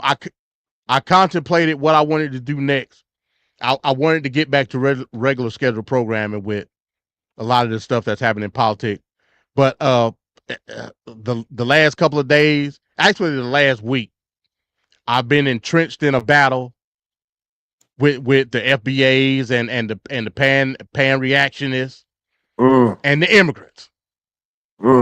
So I've immersed myself in that battle. So now it's time to do the politics of blackness once again. Next week's show, the politics of blackness. We're gonna lay it all out on the table. Hell, I've even invited some guests. Okay. So we gonna see what's what. Next Tuesday, as of right now, I've scheduled an interview. I'm gonna have an interview with my old friend Conscious Ron, who used to be over there with us on the arena. He's been going at it with the FBA. Now he's an American freedman himself, but he's been going at the FBA. I want to see what's his stilo and what's his angle and how he's going about it. He'll possibly be on the show as well on Thursday. Also shout out to Jesse. Jesse is FBA. Jesse FBA to the core. So, you know, I talked to him a couple of days ago. What was it, yesterday? I believe it was yesterday. I had him on a live, impromptu live that I did, discussing some things.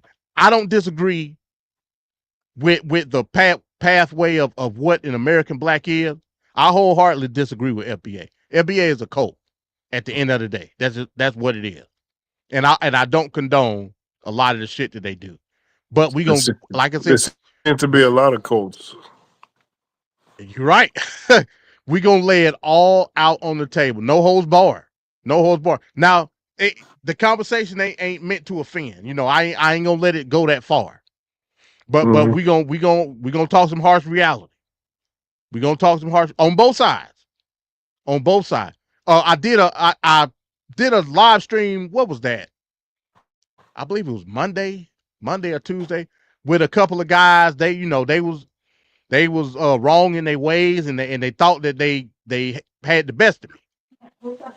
But none of their points made sense. These were some reactionists, panties.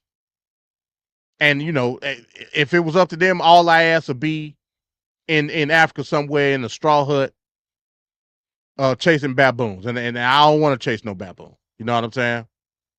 But hey, look, we're gonna get into it next week. Politics of black. I'm gonna let y'all sign it off, man. We're gonna go to sleep, bro. All right, great show, guys. Looking forward to that episode next week. Sorry I couldn't be there a little bit earlier, but yeah. So the drugs, as they will say in the old PSA messages from the early '90s, unless it's for recreational use, drugs ain't all that bad. Meaning like the marijuanas and the whatnots. If it's for recreational use and you know what you're doing and you know your limitations, by all means, enjoy what you enjoy.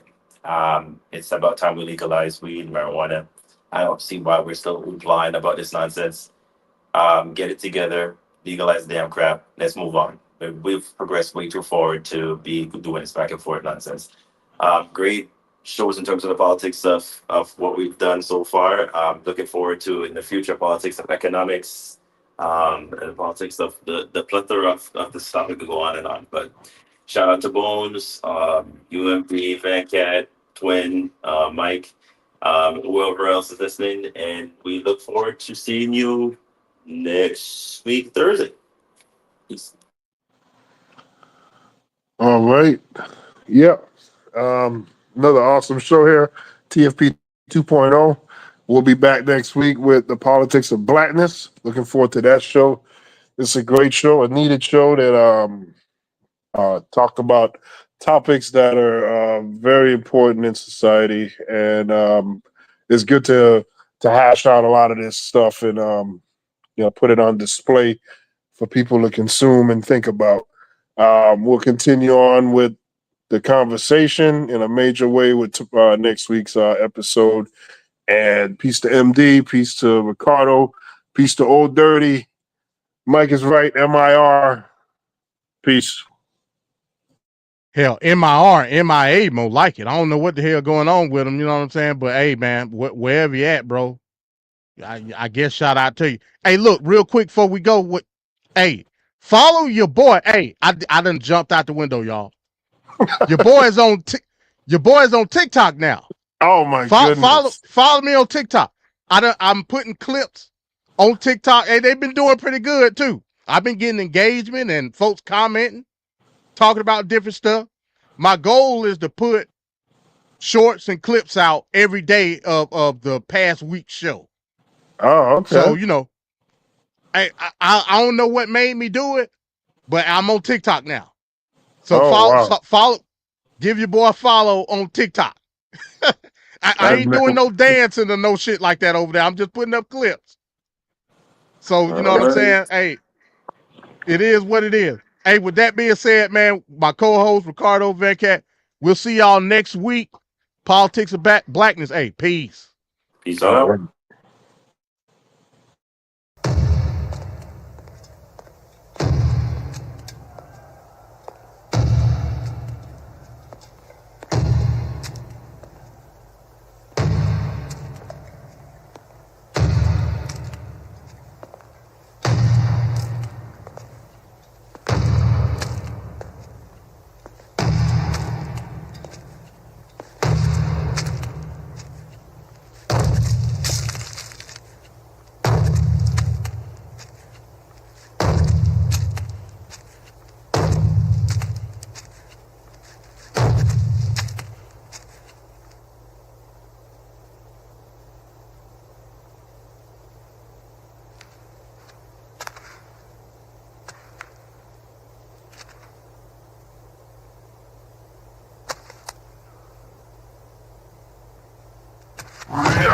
Quack.